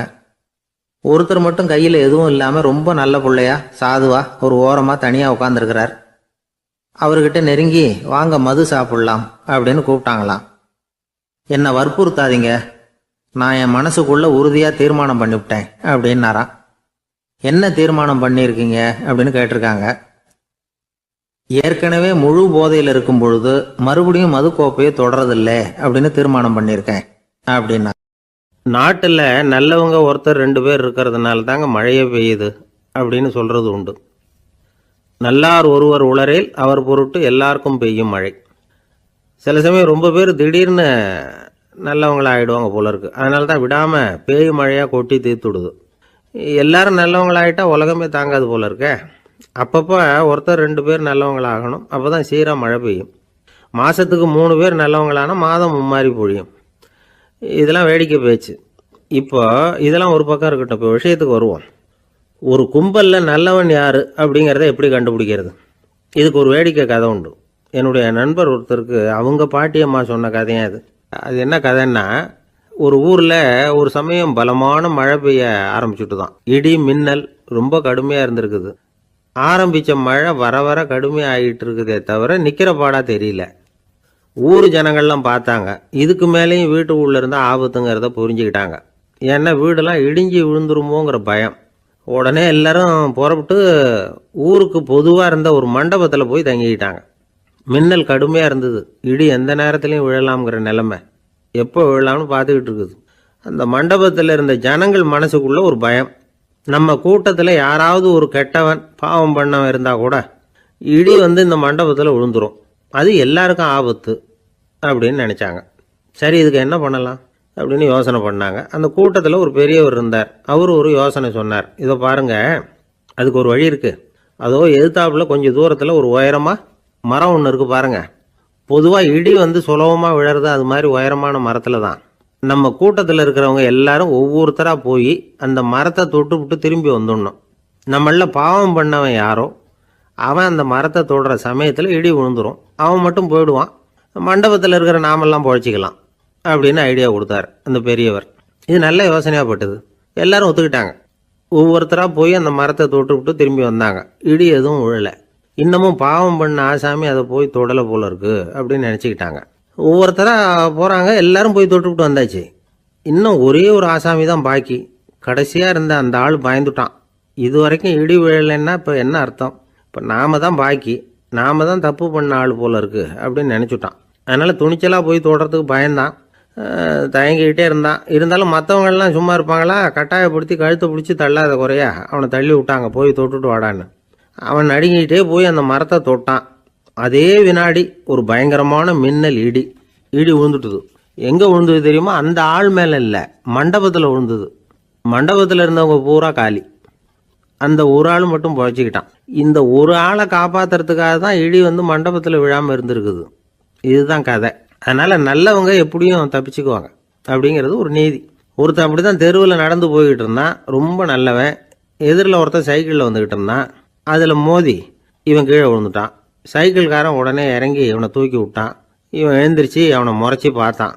அப்படி பார்க்காதீங்க சார், நீங்கள் ரொம்ப புண்ணியம் பண்ணியிருக்கீங்க, அதுதான் இப்போ சைக்கிளில் மோதிக்கிட்டீங்க அப்படின்றான். என்ன அப்படி சொல்கிறேன் நான்? இவன் 10 நிமிஷத்துக்கு முன்னாடி நான் லாரி ஓட்டிகிட்டு வந்தேன், அப்போ நீங்கள் எதிரில் வந்திருந்தீங்கன்னா என்ன ஆயிருக்கும் அப்படின்னானா அவன். ஒரு பெரிய நினைவு மண்டபம். அதுக்கு முன்னாடி ஒரு அப்பாவும் பிள்ளையும் நின்றுக்கிட்டு இருக்கிறாங்க. அந்த வழியாக போகிறவங்க வர்றவங்கெல்லாம் அந்த இடத்துல நின்று அது என்ன மண்டபம் அப்படின்னு விசாரிக்க ஆரம்பித்தாங்க.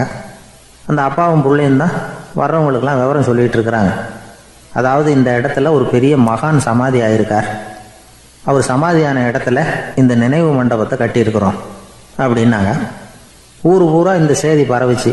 நிறைய பேர் அந்த இடத்த தேடி வர ஆரம்பித்தாங்க. இங்கே கொஞ்சம் நேரம் உட்காந்துட்டு போனால் மனசுக்கு ஒரு நிம்மதி கிடைக்கிது அப்படின்னாங்க. அங்கே இருந்த உண்டியலில் நிறைய காசு போட்டுட்டு போகிறாங்க. பணம் கிடுகிடுன்னு நிறைய சேர ஆரம்பிச்சுட்டுது. பணம் நிறைய சேர்ந்த உடனே அந்த அப்பாவுக்கும் பிள்ளைக்கும் தகராறு வந்துட்டுது. பணம் சேர்ந்தாலே சொத்து தகராறு வரத்தானே செய்யும். அது மாதிரி வந்துட்டுது. பையன் அடிக்கடி நிறைய பணம் கேட்க ஆரம்பித்தான். அப்பா பார்த்தார், யோசனை பண்ணார், ஒரு முடிவுக்கு வந்தார். ஒரு நாள் பையனை கூப்பிட்டார். இதை பாருப்பா, நமக்குள்ள தகராறு வேணாம். அப்பாவும் பிள்ளையும் இப்படி சண்டை போட்டுக்கிட்டா பார்க்குறவங்க தப்பாக நினைப்பாங்க. அதனால் நமக்குள்ளே சமரசமாக இதை தீர்த்துக்குவோம், என்ன சொல்கிற அப்படின்னார் அப்பா. சரி நான் பையன். உடனே அந்த அப்பா என்ன பண்ணார் தெரியுமா? மகன்கிட்ட கொஞ்சம் பணத்தை கொடுத்தார். தன்கிட்ட இருந்த ஒரு கழுதையையும் கொடுத்தார். இதை வச்சு நீ பொழைச்சிக்கோ அப்படின்னு சொல்லி அனுப்பி வச்சுட்டார். மகன் அந்த கழுதையை இழுத்துக்கிட்டு அடுத்த ஊருக்கு போனான். வழியிலேயே அந்த கழுதை செத்து போச்சு. உடனே என்ன பண்ணலாம்னு யோசனை பண்ணான். ஒரு ஐடியா வந்தது. அந்த கழுதையை ஒரு சாலை ஓரமாக புதைச்சான். கையில் இருந்த பணத்தை வச்சு அந்த இடத்துல ஒரு கல் மண்டபம் கட்டினான். அந்த வழியாக 2 பேர் வந்தாங்க. இது என்ன மண்டபம்னு விசாரித்தாங்க. இந்த இடத்துல ஒரு பெரிய மகான் சமாதி ஆயிருக்கிறார் அப்படின்னா. இந்த செய்தி ஊர் பூரா பரவ ஆரம்பிச்சுட்டுது. நிறைய பேர் வந்து போக ஆரம்பித்தாங்க. இங்கே வந்தால் மனசுக்கு ஒரு பெரிய நிம்மதி கிடைக்குது அப்படின்னு வேற சொல்ல ஆரம்பித்தாங்க. வர வர கூட்டம் அதிகமாக வர ஆரம்பிச்சுட்டுது. உண்டியலில் பணம் நிறைய சேர்ந்துட்டுது. நகையெல்லாம் கூட கழட்டி காணிக்கையாக போட ஆரம்பிச்சுட்டாங்க. அப்பாவை விட மகன் பெரிய ஆளாயிட்டான். இதை கேள்விப்பட்டார் அப்பா. பையனை பார்த்துட்டு வரலாம்னு ஒரு நாள் புறப்பட்டு வந்தார். பையன் ஓஹோன்னு இருக்கிறான். பங்களா, காரு எல்லாம் வந்துட்டுது. எப்படிடா இந்த அளவுக்கு ஆனே அப்படின்னு விசாரித்தார். அப்பா, எல்லாம் உங்கள் ஆசீர்வாதம் தான். நீங்கள் கொடுத்த மூலதனத்தை வச்சு தான் இவ்வளவும் சம்பாதிச்சேன் அப்படின்னு நான் பையன். அது எப்படிறான்னு விசாரித்தார். அப்பா, நீங்கள் ஒரு கழுதை குட்டியும் கொஞ்சம் பணமும் என்கிட்ட கொடுத்து அனுப்பி வச்சிங்க. அதை எடுத்துக்கிட்டு வந்தேன். வர்ற வழியில் அந்த கழுதை செத்து போச்சு. உடனே யோசனை பண்ணேன். அந்த கழுதையை இந்த இடத்துல புதைச்சேன். கையில் இருந்த பணத்தை வச்சு மண்டபம் கட்டினேன். மகான் ஒருத்தர் சமாதி ஆயிருக்கார் அப்படின்னு வதந்தியை கிளப்பி விட்டேன். ஜனங்கள்லாம் ஏமாந்து போய் காசை கொண்டாந்து போட ஆரம்பிச்சிட்டாங்க. நான் பொழைச்சிக்கிட்டு இருக்கிறேன் அப்படின்னா. இப்போதான்டா நீ என் புள்ள அப்படின்னு சொல்லி சந்தோஷப்பட்டாரான் அந்த அப்பா. ஏன் அப்படி சொல்கிறீங்கன்னு கேட்டிருக்கான் பையன். கழுதை குட்டியை புதைச்சி மண்டபம் கட்டியிருக்கிற நீ, ஏற்கனவே நம்ம ஊரில் நாம் கட்டியிருக்கிறோமே மண்டபம், அது இந்த கழுதையோட அம்மாவை புதைச்ச இடம். மகான் சமாதி ஆயிருக்காருன்னு நானும் சும்மா கப்ஸா தான் விட்டுக்கிட்டு இருக்கேன் அப்படின்னாரான் அப்பா. முட்டாள் ஜனங்களை நினச்சி அந்த 2 பேரும் சத்தம் போட்டு சிரிச்சாங்களாம். மனுஷனை மனுஷன் ஏமாத்துறது ரொம்ப சுலபம். என் கூட படித்த ஒருத்தன் திடீர்னு ஒரு நாள் எல்லாருக்கும் அருள் வாக்கு சொல்ல ஆரம்பிச்சிட்டான். அவன் ஒரு ஆஃபீஸ்லேயும் வேலை பார்க்குறான். ஆஃபீஸில் உள்ளவங்கெல்லாம் அவங்ககிட்ட வந்து அருள் வாக்கு கேட்குறது வழக்கம். ஒரு நாள் நான் அவன் முன்னாடி போய் உட்காந்து பேசிக்கிட்டு இருந்தேன். அப்போ அதே ஆஃபீஸில் வேலை பார்க்குற ஒருத்தர் அவங்ககிட்ட வந்து, சுவாமி, என் மேஜையில் வச்சுருந்த பேனா திடீர்னு காணாமல் போட்டுது, அது திரும்ப கிடைக்குமா எனக்கு அப்படின்னு கேட்டார். இவன் கண்ணை உருட்டி பார்த்துட்டு, அது உனக்கு கிடைக்காது, புதுசாக வேற ஒன்று வாங்கிக்கப்போ அப்படின்னா. சரின்னு அவர் போயிட்டார். அவர் போனதுக்கப்புறம் நான் மெதுவாக இவனை பார்த்து, அது எப்படிறா அது உனக்கு கிடைக்காதுன்னு அவ்வளோ உறுதியாக அவர்கிட்ட சொன்னேன் அப்படின்னு கேட்டேன். இவன் மெதுவாக என் காதுகிட்ட வந்து, அந்த பேனாவை கிளப்புனதே நான் தான் அப்படிங்கிறான். ஜப்பானில் உள்ள ஒரு புத்த விகாரை, அங்கே ஒரு வயசான பௌத்த குரு தங்கியிருக்கிறார். ஒரு நாள் ராத்திரி கடுமையான குளிர், அவரால் தாங்க முடியல. பார்த்தார், மரத்தில் செஞ்ச புத்த சிற்பங்கள் அங்கே நிறைய இருந்தது. அதில் ஒன்றை எடுத்து அதுக்கு தீ மூட்டி அந்த நெருப்பில் குளிர் காஞ்சிக்கிட்டு இருக்கிறார். மர சிற்பம் தீ வச்சதும் படபடன்னு வெடிக்க ஆரம்பிச்சுட்டுது. அந்த சத்தத்தை கேட்டதும் அந்த புத்த விகாரையின் குருக்கள் வெளியில் ஓடி வந்தார். இவர் ஆனந்தமாக குளிர் காஞ்சிக்கிட்டு இருக்கிறார். அவரால் பொறுத்துக்க முடியல. தெருவில் தெரிஞ்சுக்கிட்டு இருந்த அந்த பெரியவரை இங்கே தங்க அனுமதித்ததே அவர் தான். இவர் இப்படி பண்ணுறாருன்னு நினச்சிக்கிட்டே அவரை கோபமாக பார்த்தார். ஏன் இப்படி கோபமாக பார்க்குறீங்க, இப்படி வந்து உட்காருங்க அப்படிங்கிறாரு இவர். அவருக்கு இன்னமும் கோபம் வந்துட்டுது. எங்கள் கடவுளை வந்து எரிச்சுட்டிங்களே அப்படின்னு சத்தம் போட்டாராம். அப்படியா அப்படின்னு கேட்டுக்கிட்டே அந்த சாம்பலை கிளறினார் இவர். என்ன செய்கிறீங்கன்னு கேட்டிருக்காரு அவர். நான் எலும்புகளை தேடுறேன்னாராம். நீங்கள் ஒரு பைத்தியம், இது ஒரு மர சிற்பம், இதில் எலும்புகள் கிடையாது அப்படின்னாராம். அவருக்கு கோபம் வந்துட்டுது. உடனே வெளியில் போங்கன்னு கத்தியிருக்கார். வெளியில் தள்ளி கதவையும் சாத்தி விட்டாராம். மறுநாள் காலையில் கதவை திறந்து பார்த்தா அந்த வயசான பெரியவர் ஒரு மயில்கல் மேலே சில காட்டு பூக்களை வச்சு புத்தம் சரணம் கச்சாமின்னு சொல்லிக்கிட்டே இருக்கிறார். இவருக்கு சந்தேகமாக போட்டுது. கிட்ட போனார். என்ன செஞ்சுக்கிட்டு இருக்கீங்கன்னு கேட்டார். இது என்னுடைய காலை நேர பிரார்த்தனைனாராம். நிஜமாகவே நீங்கள் ஒரு பைத்தியமாக தான் இருக்கணும், ஏன்னா அது ஒரு மயில்கல் அப்படின்னாராம். இப்போ அந்த பெரியவர் சொன்னாராம், நீங்கள் ஒரு மரத்தை புத்தராக நினைக்கும் பொழுது நான் ஏன் ஒரு மயில்கல்ல புத்தராக நினைக்கக்கூடாது? நான் வந்து புத்தரை எரிக்கலாம், ஏன்னா அவரை நான் நேசிக்கிறேன்.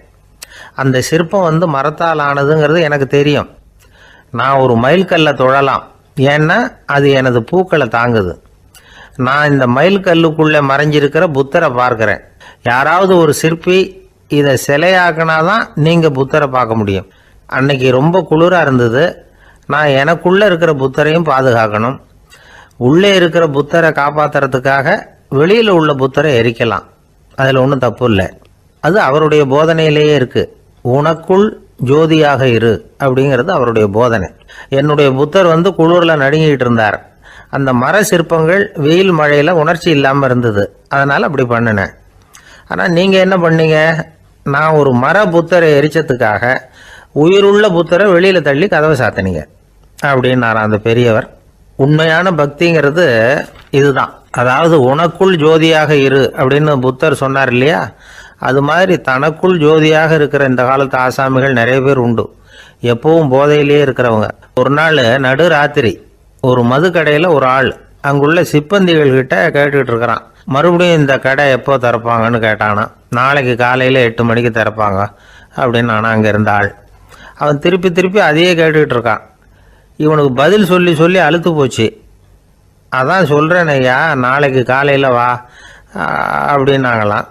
அதுக்கு இவன், நான் வர்றதுக்காக கேட்கலையா, நேத்திக்கு வந்தவன் உள்ளேயே மாட்டிக்கிட்டேன், வெளியில் போகிறதுக்காக கேட்டேன் அப்படின்னானான். ஒரு ஏரி ஓரமாக 2 பசங்க நடந்து போய்கிட்டு இருக்கிறாங்க.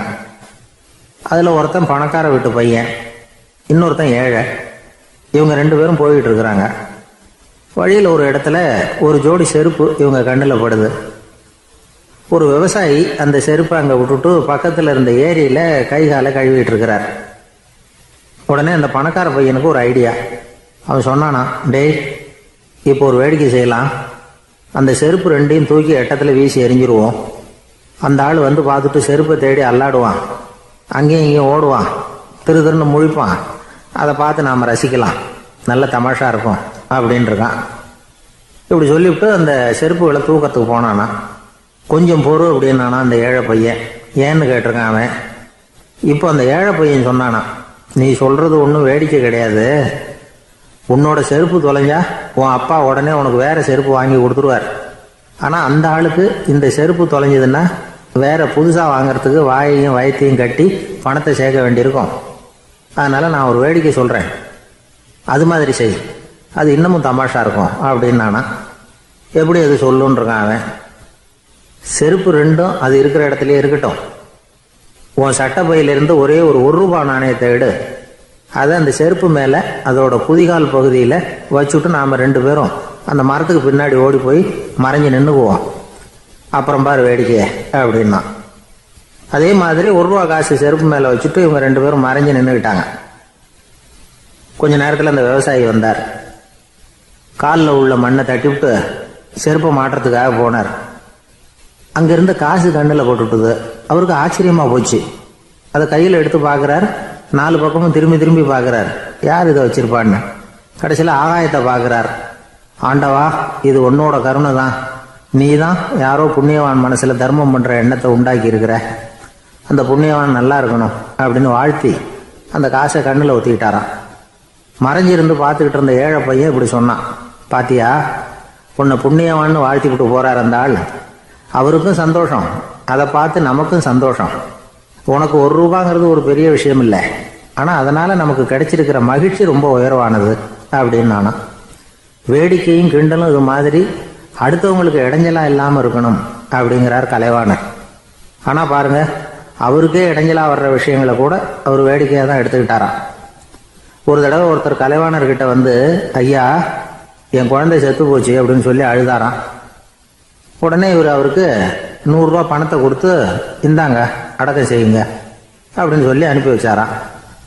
1 வருஷம் கழிச்சு மறுபடியும் அதே ஆள் வந்திருக்கார். இவர் மறந்துருப்பாருங்கிற நினைப்புல, அண்ணே என் குழந்தை இறந்து போச்சுண்ணே அப்படின்னாராம். இவர் மறுபடியும் 100 ரூபா கொடுத்து ஆறுதல் சொல்லி அனுப்பி வச்சாராம். 7-8 மாசம் கழிச்சு மறுபடியும் அதே ஆள் வந்திருக்கார். அவர் வாயை திறக்கிறதுக்கு முன்னாடியே இவர் 100 ரூபாய் அவர் கையில வச்சு, போன 2 தடவை தான் குழந்தை செத்து போச்சு, இந்த தடவையாவது அதை சாகாம காப்பாத்தி விடு அப்படின்னு சொல்லி அனுப்பி வச்சாராம். அதுக்கப்புறம் அந்த ஆள் வர்றதே இல்லையா. எனக்கு வாழ்க்கையில் ஒரே ஒரு ஆசை தான் சார் அப்படின்னார் ஒருத்தர். அது என்னன்னு கேட்டேன். ஆசைகளை ஒழிச்சுடணுங்கிறது தான் என்னோட ஆசை அப்படின்னார். இப்படி ஆசைகளை ஒழிக்க வேண்டும் அப்படிங்கிறதையே ஒரு ஆசையாக கொள்வது அபத்தம் அப்படிங்கிறார் ஒரு பெரியவர். இது மாதிரி ஆசைகளை ஒழிக்க ஆசைப்பட்டா அந்த நோக்கம் நிறைவேறாதான். அந்த முயற்சியால் புதுசாக சில துன்பங்கள் தான் சேருமா. அதில் புதுசாக ஒரு ஆசை தலை தூக்கும் அப்படிங்கிறார் அவர். ஆசைகளை தானாக விழ வச்சுடலாம். அதுக்கு வழி என்ன தெரியுமா? எந்த ஒரு ஆசையையுமே பூரணமாக நிறைவேற்றி கொள்ள முடியாதுங்கிறத உணரணும். அதை உணர்ந்தா ஆசைகள் தானாக விழுந்துடும். அதை விட்டுட்டு ஆசைகளை விட்டுடணுங்கிறதையே ஒரு ஆசையாக வச்சுக்கிட்டு அதுக்காக கடுமையாக முயற்சிகளையும் செஞ்சுக்கிட்டு, நான் ஆசைகளை விட்டுட்டு ஞானோதயம் அடையிறதுக்கு கடுமையாக முயற்சி பண்ணிகிட்டு இருக்கிறேன் சார் அப்படின்னு சொல்லிக்கிட்டு இருந்தால் எந்த காலத்துலேயும் ஞானோதயம் வரப்போகிறதில்ல. அதுக்கு பதிலாக துன்பந்தான் சேரும் அப்படிங்கிறது அவரோட கருத்து. எந்த ஒரு ஆசையையும் பூரணமாக நிறைவேற்றி கொள்ள முடியாது அப்படிங்கிறத உணரணும். ஒரு ராஜா, அவர் மனசில் அமைதி இல்லை, எப்பவும் கஷ்டப்பட்டுக்கிட்டே இருந்தார். இந்த துன்பத்தை போக்குறதுக்கு பல வழிகளில் என்னென்னமோ முயற்சியெல்லாம் பண்ணி பார்த்தார். ஒன்றும் சரியாக வரல. கடைசியாக ஒரு காரியம் பண்ணார். அதாவது ஒரு வேதாந்தியை தேடிட்டு போனார். அவரை பார்த்து கேட்டார், ஐயா, என்னுடைய துன்பங்கள்லேருந்து நான் விடுபடணும், அதுக்கு சுலபமாக ஏதாவது ஒரு வழி இருந்தால் சொல்லுங்களேன் அப்படின்னு கேட்டுக்கிட்டார். அதுக்கு அந்த வேதாந்தி சொன்னார், அதுக்கு ஒரு வழி சொல்கிறேன், அது மாதிரி செய். அதாவது உன்னுடைய ராஜ்யத்துக்குள்ள போதுங்கிற மனசோட வாழுற ஒருத்தனை கண்டுபிடிக்கணும். அப்படி கண்டுபிடிச்சி அவனுடைய சட்டையை வாங்கி நீ போட்டுக்கணும். அப்படி போட்டுக்கிட்டா உன்னுடைய துன்பம் தீர்ந்துரும் அப்படின்னார். உடனே ராஜாவுக்கு ரொம்ப மகிழ்ச்சி. அரண்மனையில் இருந்த அத்தனை பேரையும் ஆளுக்கு ஒரு பக்கமாக அனுப்புனார். தேட சொன்னார். போதுங்கிற மனசுடைய ஒருத்தனை கண்டுபிடிச்சி கொண்டுகிட்டு வாங்க அப்படின்னார். எங்கெங்கேயோ தேடி கடைசியாக ஒரு ஆளை கண்டுபிடிச்சாங்க. அவன் போதுங்கிற மனசோடு இருக்கிறவன் தான். ஆனால் அவன்கிட்ட சட்டை எதுவும் இல்லை. இடையில கட்டியிருக்கிற துண்டே போதுங்கிற மனசோடு அவன் வாழ்ந்துக்கிட்டு இருக்கிறான். சட்டை இருந்தாவில் ராஜா வாங்கி மாட்டிக்க முடியும். அந்த வேதாந்தி ஏன் அப்படி சொன்னாருங்கிறதுக்கான அர்த்தம் இப்போ தான் ராஜாவுக்கு புரிஞ்சுதான். இது வரைக்கும் சொன்னதெல்லாம் ஞான மார்க்கத்தை தேடிக்கிறவனுக்கான உள்ள தகவல். இப்போ இன்னைக்கு இளைஞர்கள் இதை கேட்டுவிட்டு நமக்கு ஆசையே வேணாம் அப்படின்னு முடிவு பண்ணிவிட்டா வாழ்க்கையில் முன்னேறவே முடியாது. நம்முடைய முயற்சிக்கு ஆசை தான் தூண்டுகோல். அதனால் இந்த ஆசையையும் அந்த ஆசையையும் போட்டு குழப்பிக்கக்கூடாது. ஆனால் ஒன்று, பேராசை நமக்கு தேவையில்லை. நாம் படுற ஆசையிலேயும் ஒரு நியாயம் இருக்கணும். ஏன்னா நம்மளில் சில பேர் நீங்கள் தான் சார் சொன்னீங்க, அதனால தான் ஆசைப்பட்டேன், அரை தான் கிடச்சிது மிச்சம் அப்படிம்பாங்க கன்னத்தை தடவிக்கிட்டே. அதனால் இப்போல்லாம் எந்த தகவலை சொன்னாலும் ரொம்ப எச்சரிக்கையாக இருக்க வேண்டியிருக்குது. ஒரு ஆள் ஒரு கடை வச்சு வியாபாரம் பண்ணிகிட்டு இருந்தான். அவனுக்கு ரொம்ப பேராசை, நிறைய பணம் சேர்க்கணும்னு. திடீர்னு ஒரு நாள் அவனுக்கு உடம்பு ரொம்ப சுகம் இல்லாமல் போயிட்டுது. இனிமேல் பிழைக்கிறது கஷ்டங்கிற நிலைமை. மரணப்படுகையில் இருக்கிறான். சொந்தக்காரங்கள்லாம் சுற்றி உட்காந்துருக்குறாங்க. இவன் மெதுவாக கண்ணை திறந்து பார்க்குறான். என் வீட்டுக்காரி எங்கேன்னா, இதோ இருக்கேன் அப்படின்னாங்க அந்த அம்மா. பசங்கள்லாம் எங்கேங்கிறான். இதோ பக்கத்தில் தான் நின்றுட்டு இருக்கிறோங்கிறாங்க. பொண்ணுங்க எங்கேங்கிறான். எல்லாம் இங்கே தான் இருக்கிறோம் அப்படிங்கிறாங்க. எல்லாம் இங்கே தான் பக்கத்தில் தான் இருக்கோம், நீங்கள் கவலைப்படாதீங்கன்னு சொல்கிறாங்க எல்லாம். அவன் மெதுவாக கஷ்டப்பட்டு வாயை திறந்து, அட பாவிங்களா, எல்லாரும் இங்கே இருந்தால் அங்கே கடையை யார் கவனிக்கிறது அப்படின்னானா. கடற்கரை ஓரமாக ஒரு பெரியவர் கையால் மணலை கீறிக்கிட்டே உட்காந்துருக்கிறார். என்னத்தையும் தேடிட்டு இருக்கிறது மாதிரி தெரிஞ்சுது. மெதுவாக கிட்டத்தில் போய் என்னத்தை தேடிட்டு இருக்கிறீங்க அப்படின்னு கேட்டோம். அவரு சாவகாசமாக நிமிந்து பார்த்து நிம்மதியை தேடிட்டு இருக்கிறேன்னார். நாங்கள் ஒரு மாதிரி ஆயிட்டோம். இருந்தாலும் சமாளிச்சுக்கிட்டு, சார் மணல்ல கிழிஞ்சல் தான் கிடைக்கும், நிம்மதி கிடைக்காது அப்படின்னோம். சரி, இன்னைக்கு வசமா நம்மகிட்ட ஒரு ஆள் மாட்டிக்கிட்டார் அப்படின்னு நினைச்சு அவர் பக்கமா போய் உட்காந்துக்கிட்டு கதை சொல்ல ஆரம்பிச்சிட்டோம். ஒரு பெரிய மன்னர் இருந்தார். அவருக்கு எல்லா வசதியும் இருந்தது. இருந்தாலும் ஒரே ஒரு குறை. அது என்னன்னா நிம்மதி இல்லைங்கிற குறை. அரண்மனையில தினமும் கலை நிகழ்ச்சி, நாட்டியம் எல்லாம் நடந்துகிட்டு தான் இருந்தது. இருந்தாலும் நிம்மதி இல்லை. சரி, நிம்மதி எங்க கிடைக்கும் அப்படின்னு தேட ஆரம்பிச்சார். உடனே அதுக்கான முயற்சிகள்ல தீவிரமா இறங்கினார். நாட்டில் உள்ள தத்துவ மேதைகளை எல்லாம் கூப்பிட்டுட்டு வர சொன்னார். எல்லாரும் சேர்ந்தாங்க. அவங்கள பார்த்து நிம்மதி எங்க இருக்குது அப்படின்னு விசாரிச்சார். அவங்களுக்கு அது தெரிஞ்சா ஏன் இப்படி ராஜா முன்னாடி நின்றுட்டு இருக்க போறாங்க? ராஜாவோட கேள்விக்கு ஒவ்வொருத்தரும் ஒவ்வொரு மாதிரி விளக்கம் கொடுக்க ஆரம்பிச்சிட்டாங்க. எந்த பதிலும் ராஜாவுக்கு திருப்தி அளிக்கக்கூடிய அளவுக்கு இல்லை. சரி, போயிட்டு வாங்கன்னு சொல்லி அவங்களெல்லாம் அனுப்பி வச்சுட்டார். ஒரு நாள் அவர் மாளிகையில உப்பருகையில நின்றுட்டு இருக்கிறார். அந்த சமயத்துல தெருவில் ஒரு பிச்சைக்காரன் ரொம்ப உல்லாசமா பாட்டு பாடிக்கிட்டே போயிட்டு இருக்கிறான். குரல்ல ஒரு சந்தோஷம், நடையில ஒரு மிடுக்கு. அவங்ககிட்ட கொஞ்சம் கூட கவலை இருக்கிறதா தெரியல. உடனே ராஜா அதை பார்த்தார். ஏவலாளிகளை கைதட்டி கூப்பிட்டார். உடனே ஓடி போய் அந்த பிச்சைக்காரனை இங்க அழைச்சிட்டு வாங்கன்னு உத்தரவு போட்டார். இவங்க உடனே ஓடி போய் அவனை கூப்பிட்டாங்க. அரண்மனைக்கு வாழ்ந்தாங்க. அவன் வரல. அரண்மனைக்கு உள்ள அடி எடுத்து வைக்க மாட்டேன்னு சொல்லிவிட்டான்.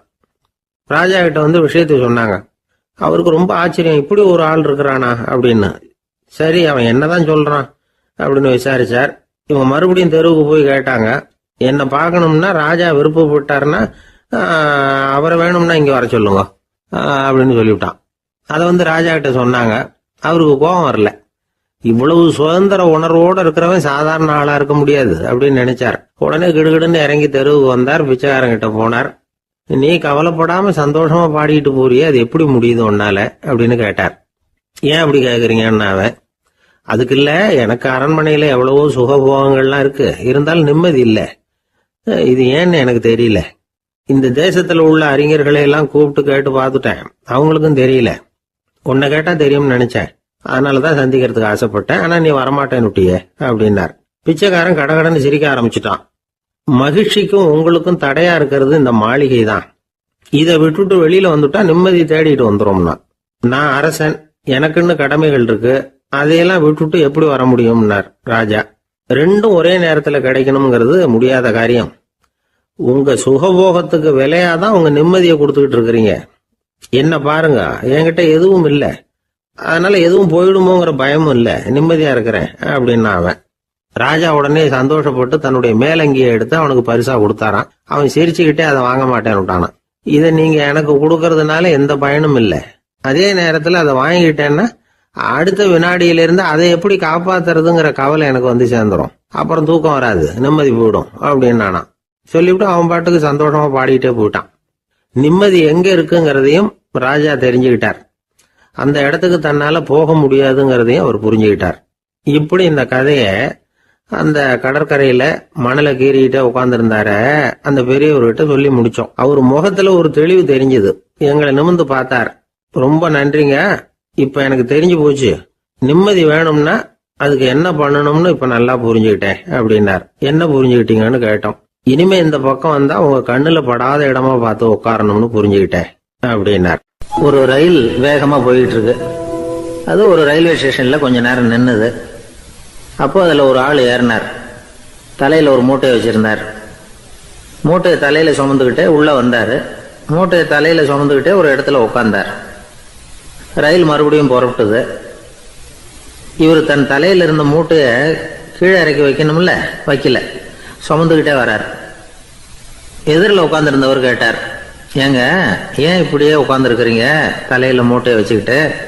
மூட்டையை கீழே இறக்கி வைக்கலாமே அப்படின்னார். வேணாங்க, பாவம், தலையில இருக்கிற மூட்டையை இறக்கி ரயிலில் வச்சா ரயிலுக்கு பாரம் அதிகமாக இருக்கும் அப்படின்னார் அவரு. இப்படி ஒரு ஆளை பார்த்தா நமக்கு சிரிப்பு தான் வரும். ஏன்னா ரயிலுங்கிறது அந்த மூட்டையையும் சேர்த்து சுமந்துக்கிட்டு தான் போகுது. அவன் அந்த மூட்டையை தலையில வச்சிருந்தாலும் ஒண்ணுதான், தரையில வச்சிருந்தாலும் ஒண்ணுதான். அதனால ரயிலுக்கு எந்த மாற்றமும் ஏற்பட போறதில்ல. அதே மாதிரி தான் நம்ம மனமும். இதுவும் ஒரு தேவையில்லாத சுமை, அனாவசியமா சுமந்துக்கிட்டு இருக்கிறோம். இத கீழே இறக்கி வச்சுட்டா வாழ்க்கை பிரயாணம் சுகமா இருக்கும். ரயில் பிரயாணம் பண்ற அந்த ஆள் மூட்டையை சுமக்கிறான், வாழ்க்கை பிரயாணம் பண்ற நாம மனசை சுமக்கிறோம். இது ரெண்டுக்கும் எந்த வித்தியாசமும் இல்லை. மனசை கீழே இறக்கி வச்சுட்டா பாரம் இல்லாமல் வாழலாம், பறவைகள் மாதிரி பறக்கலாம், குழந்தைகள் மாதிரி கள்ளங்கபடம் இல்லாம வாழலாம். இந்த வெளி உலகத்துல நாம நிலை பெற்று இருக்கணும், வேரூன்றி இருக்கணும். அதே சமயம் நம்முடைய உள்வெளியில ஆன்மீக வாழ்க்கையில பாரம் இல்லாம இருக்கணும். அப்போ பறக்கணும், நதியை போல ஓடணும், மிதக்கணும். பயணம் சுகமா இருக்கும், களைப்பு தெரியாது, கவலை தெரியாது. ஒரு சீடன் போதி தர்மரை நாடி வந்தான். குருவே, நீங்கள் என்ன வெறுமையாக இருக்க சொன்னீங்க, நான் இப்போ மறுபடியும் வெறுமையானவன் ஆகிட்டேன், அதனால இப்போ என்ன செய்ய சொல்றீங்க என்ன அப்படின்னு சொல்லி நின்னான். உடனே அந்த குரு பக்கத்தில் இருந்த ஒரு குச்சியை எடுத்து அவன் தலையில் அடிச்சு, போய் அந்த வெற்றுத்தன்மையையும் வீசி எறிந்து விட்டு வா அப்படின்னார். நான் இப்போ காலியா இருக்கிறேன்னு ஒருத்தன் சொல்றான்னு வச்சுங்க, அது உண்மை இல்லை. ஏன்னா இன்னமும் அதுல நான்கிற எண்ணம் இருக்குது. எந்த சிந்தனையும் இல்லாம இருக்கிறது கடினம்தான். ஆனாலும் மனிதன் அதுல உள்ள நுட்பத்தை புரிஞ்சுக்கிட்டான்னா இவ்வளவு தூரம் தூக்கி சுமந்துக்கிட்டு வந்த அந்த மனதின் முட்டாள்தனத்தை அவனே பார்த்துட்டு சிரிப்பான். இதுதான் பெரியவங்க சொல்லியிருக்கிற ஆலோசனை. நம்மால் ஒருத்தன் தலையில ஒரு பெரிய மூங்கில் கூடையோட ரயில்ல உட்கார்ந்தான். கூட தலையில இருந்தது, கீழே இறக்கி வைக்கல. எதிரில் இருந்தவர் கேட்டார், ஏங்க எதுக்காக அதை அனாவசியமா சுமந்துக்கிட்டே இருக்கீங்க, கீழே இறக்கி வைங்களேன்னார். இல்லைங்க, நான் வீட்டை விட்டு புறப்படும் பொழுதே என் பையன் சொல்லிவிட்டான், கூடைய தலையை விட்டு இறக்கக்கூடாதுன்னு அப்படின்னார். அவன் சின்ன பையன், விவரம் இல்லாமல் சொல்லியிருப்பான். இப்போ என்ன நேரில் வந்தால் பார்த்துக்கிட்டு இருக்கிறான், நீங்கள் இறக்கி வைங்கன்னார் அவர். அவன் நேரில் பார்த்துக்கிட்டு இல்லை, இருந்தாலும் நான் இந்த கூடையை கீழே இறக்கி வச்சா அது அவனுக்கு தெரிஞ்சிடும் அப்படின்னாரு இவர். அது எப்படின்னார் அவர். அவன் தனக்கு டிக்கெட் வாங்க வேணாம்னு சொல்லி இப்போ இந்த கூடைக்குள்ளதான் உட்காந்துருக்கிறான் அப்படின்னார் இவர். தான் மட்டும் வாழ்ந்தா போதும் அப்படின்னு நினைக்கிறவங்களும் உண்டு. தானும் வாழணும், அடுத்தவங்களும் வாழணும் அப்படின்னு நினைக்கிறவங்களும் உண்டு. முதல்ல சொன்ன வகையை சேர்ந்த மனிதர்கள் எப்படி தெரியுமா? எப்படியாவது தான் மட்டும் வாழ்ந்தால் போதுங்கிற நினைப்பு தான் எப்பவும் அவங்களுக்கு இருக்கும். தங்களுடைய வளர்ச்சிக்கு எது தடையா இருந்தாலும் சரி, யார் தடையா இருந்தாலும் சரி, அதை அழிச்சுட்டு தான் மறுவேலை பார்ப்பாங்க. அவங்கெல்லாம் பாவ காரியங்களுக்கு தயங்குறதே இல்லை. அப்படிப்பட்ட வாழ்க்கை அவங்களுக்கே இடைஞ்சல அமைஞ்சு விடுறது உண்டு. அதை விளக்கறதுக்கு ஒரு கதையும் உண்டு. ஒரு ஊர்ல அப்படிப்பட்ட ஆள் ஒருத்தன் இருந்திருக்கான். நிறைய பாவங்களை செஞ்சவன்.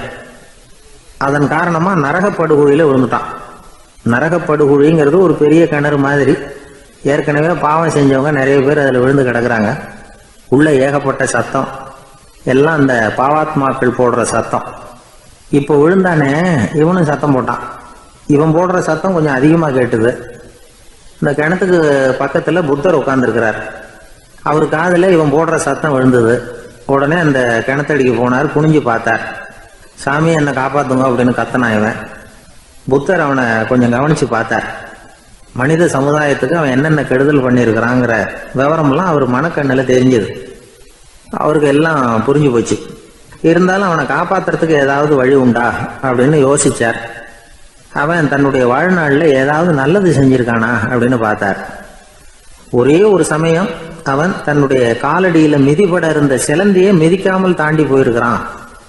இந்த ஒரு காரியத்துக்காக அவனை கரையேற்ற முடியுமா அப்படின்னு நினைச்சார். அவ்வளவுதான். உடனே அவர் கையில ஒரு சிலந்தி வந்து உட்கார்ந்துதான். அதுகிட்ட இருந்து நூல் இழை வெளிவர ஆரம்பிச்சது. அந்த நூல் இழை கிணற்று ஆழம் வரைக்கும் அப்படியே நீண்டுகிட்டே போச்சான். புத்தர் பார்த்தார்.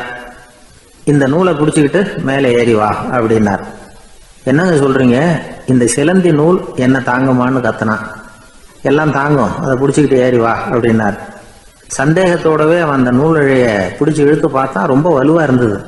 அவனுக்கு ஆச்சரியம். அதை பிடிச்சிக்கிட்டே மெதுவாக மேலே ஏறி வர ஆரம்பிச்சிட்டான். பாதி தூரம் ஏறி வந்திருப்பான். அப்போ அவன் காலுக்கு கீழே ஏதோ சத்தம். என்னன்னு குனிஞ்சு பார்க்கறான். கீழே கிடந்தவங்க சில பேரும் அந்த நூலை பிடிச்சி மேலே வந்துக்கிட்டு இருக்கிறாங்க. இவனுக்கு கோபம் வந்துட்டுது. தன்னுடைய இடுப்புல வச்சிருந்த கத்தியை எடுத்து தன்னுடைய காலுக்கு கீழே நூல் இழையை அப்படியே வெட்டி விட்டுட்டான். இனிமே நாம மட்டும்தான் மேலே ஏறி வந்துடணும் அப்படின்னு நினைச்சுக்கிட்டான். ஆனா நடந்தது என்ன தெரியுமா? மொத்த நூல் இழையும் அப்படியே அருந்து கீழே விழுந்துட்டுது. அவனும் பொத்துன்னு கீழே விழுந்துட்டான். மறுபடியும் கத்த ஆரம்பிச்சுட்டான். ஏற்கனவே அவன் செஞ்சிருந்த ஒரு சிறு கருணை அந்த நூல் இழைக்கு உறுதியை கொடுத்தது. இப்போ அவன் செஞ்ச பாவம் அந்த நூல் இழைய வலுவிழக்க செஞ்சுட்டுது. அடுத்தவங்களும் வாழணுங்கிற எண்ணம் அவனுக்கு இருந்திருந்தா இப்போ அவனும் கரையேறி வந்திருப்பான், மற்றவங்களும் சௌக்கியமா வந்து சேர்ந்திருப்பாங்க. அதனால நாமும் வாழணும், அடுத்தவங்களும் வாழணும் அப்படின்னு நினைக்கிறவன் வாழ்க்கையில சீக்கிரம் முன்னுக்கு வந்துடுவான். ஒருத்தன் ஒரு டாக்டர் கிட்ட போனான், மருந்து வாங்கினான். வாங்கி கொண்டாந்து பேசாம வச்சுட்டான், சாப்பிடல. அப்புறம் எதுக்காகப்பா போய் அவர்கிட்ட மருந்து வாங்கினேன் அப்படின்னு கேட்டாங்க. டாக்டர் வாழணும் இல்லையா, அதனாலதான் அப்படின்னா. அவர் கொடுத்த மருந்து நீ ஏன் சாப்பிடல அப்புறம் அப்படின்னு கேட்டாங்க. நான் வாழணும் இல்லையா, அதுக்காக தான் அப்படின்னா. எனக்கு தெரிஞ்ச ஒருத்தர் இருக்கார். அவரு ஒரு பெரிய காவல்துறை அதிகாரி, ரொம்ப கண்டிப்பானவர். அவரை கண்டாவே எல்லாரும் பயப்படுவாங்க. அப்படிப்பட்டவர் வீட்டுக்கு போனா அப்படியே அடியோட மாறிடுவார். அங்க போய் பாத்தீங்கன்னா குழந்தைகளோட குழந்தையா அவர் விளையாடிட்டு இருப்பார். அலுவலக சமயத்துல பாத்தீங்கன்னா குதிரை முதுகுல அவர் உட்கார்ந்துருப்பார். வீட்டுல பாத்தீங்கன்னா அவர் முதுகுல குழந்தை உட்காந்துருக்கும். அவரு குதிரை மாதிரி போயிட்டு இருப்பார். இது எப்படிங்க முடியுது உங்களால அப்படின்னு கேட்டாங்க. அது ஒண்ணுமில்ல, இங்க வீட்டுக்கு வந்த உடனே என்னோட மனசை தனியா எடுத்து வச்சிருவேன் அப்படின்னார். அது என்னங்க உங்க சட்டப்பயிலியா இருக்குது மனசு, அது தனியா எடுத்து வைக்கிறதுக்கு அப்படின்னு கேட்டாங்க. அப்படி இல்லைங்க, இது ஒரு பயிற்சி, மனப்பயிற்சி, அவ்வளவுதான் அப்படின்னார். இப்படி சமயம் பார்த்து மனசை தனியா வச்சுவிட தெரிஞ்சவங்க வாழ்க்கையில எப்பவும் உற்சாகமா இருப்பாங்க அப்படிங்கிறது பெரியவங்க கருத்து. ஒரு டாக்டர் ஆஸ்பத்திரியில் இருக்கிற வரைக்கும் டாக்டரா இருக்கலாம். அவர் மனைவிகிட்டையும் அவர் டாக்டரா இருக்க வேண்டிய அவசியம் இல்லை. ஒரு வக்கீல் கோர்ட்ல இருக்கிற வரைக்கும் வக்கீலா இருக்கலாம். வீட்டுக்கு வந்ததுக்கு அப்புறமும் வக்கீலா இருக்க வேண்டிய அவசியம் கிடையாது. வீட்டுல குழந்தைகள்கிட்ட விளையாடும் பொழுதும் அதுகள்கிட்ட ஃபீஸ் கேட்டுக்கிட்டு இருக்கக்கூடாது. நாம எப்படி இருக்கணும்னு பெரியவங்க சொல்றாங்கன்னா, மனசோட சேரக்கூடாதான். அப்படி சேராம வாழ்க்கையை கவனிக்கணுமா. மனசை அப்படியே தனியா எடுத்து பக்கத்துல வச்சுடணும். அப்படின்னா அதை அப்படியே தூக்கி எறிஞ்சுடு அப்படின்னு அர்த்தம் இல்லை. ஏன்னா மனசுங்கிறது நமக்கு உபயோகப்படக்கூடிய ஒண்ணுதான். எப்போ அது தேவையோ அப்பப்போ எடுத்து உபயோகப்படுத்திக்கணும். தேவைப்படுறப்போ எடுத்து கண்ணாடியை மாட்டிக்கிறோம்ல, படிக்கும் பொழுது கண்ணாடி தேவைப்படுது, எடுத்து மாட்டிக்கிறோம் இல்லையா, அது மாதிரி கணக்கு போடுறதுக்கு மனசு தேவை. கடைக்கு போய் ஒரு பொருள் வாங்குறோம், காசு கொடுக்குறோம், மீதி சில்லறை சரியா இருக்கா அப்படின்னு எண்ணி பார்த்து வாங்க வேண்டியிருக்கு. அந்த சமயத்துல மனசை எடுத்து தனியா வச்சுட்டேன் அப்படின்னு சொல்லிட்டு இருக்கக்கூடாது. பரீட்சைக்கு படிக்க வேண்டியிருக்குது, படிச்சதையெல்லாம் அப்படியே நினைவில் வச்சுக்க வேண்டியிருக்கு. அந்த சமயத்துல மனசை தூக்கி எறிஞ்சுட்டேன் சார் அப்படின்னு சொல்லிட்டு இருக்கக்கூடாது. அப்படி சொன்னா பரீட்சை நம்மளை தூக்கி எறிஞ்சிடும். அதனால தேவைப்படுறப்போ மனசை உபயோகப்படுத்தணும், தேவையில்லாதப்போ அது தனியா ஓய்வு எடுத்துக்க விட்டுடணும். இப்படி நாம பழக்கப்படுத்திக்கிட்டா வாழ்க்கைங்கிறது நமக்கு புதுசா தெரியுமா. மனசுக்கும் ஒரு சக்தி கிடைக்கும். எந்திரங்களுக்கு ஓய்வு கொடுக்குற மாதிரி மனசுக்கும் ஓய்வு கொடுக்கணும், இல்லைன்னா அது களைச்சு போயிடும். குழந்தைகள் மனசை சுமந்துகிட்டு இருக்கிறது இல்லை.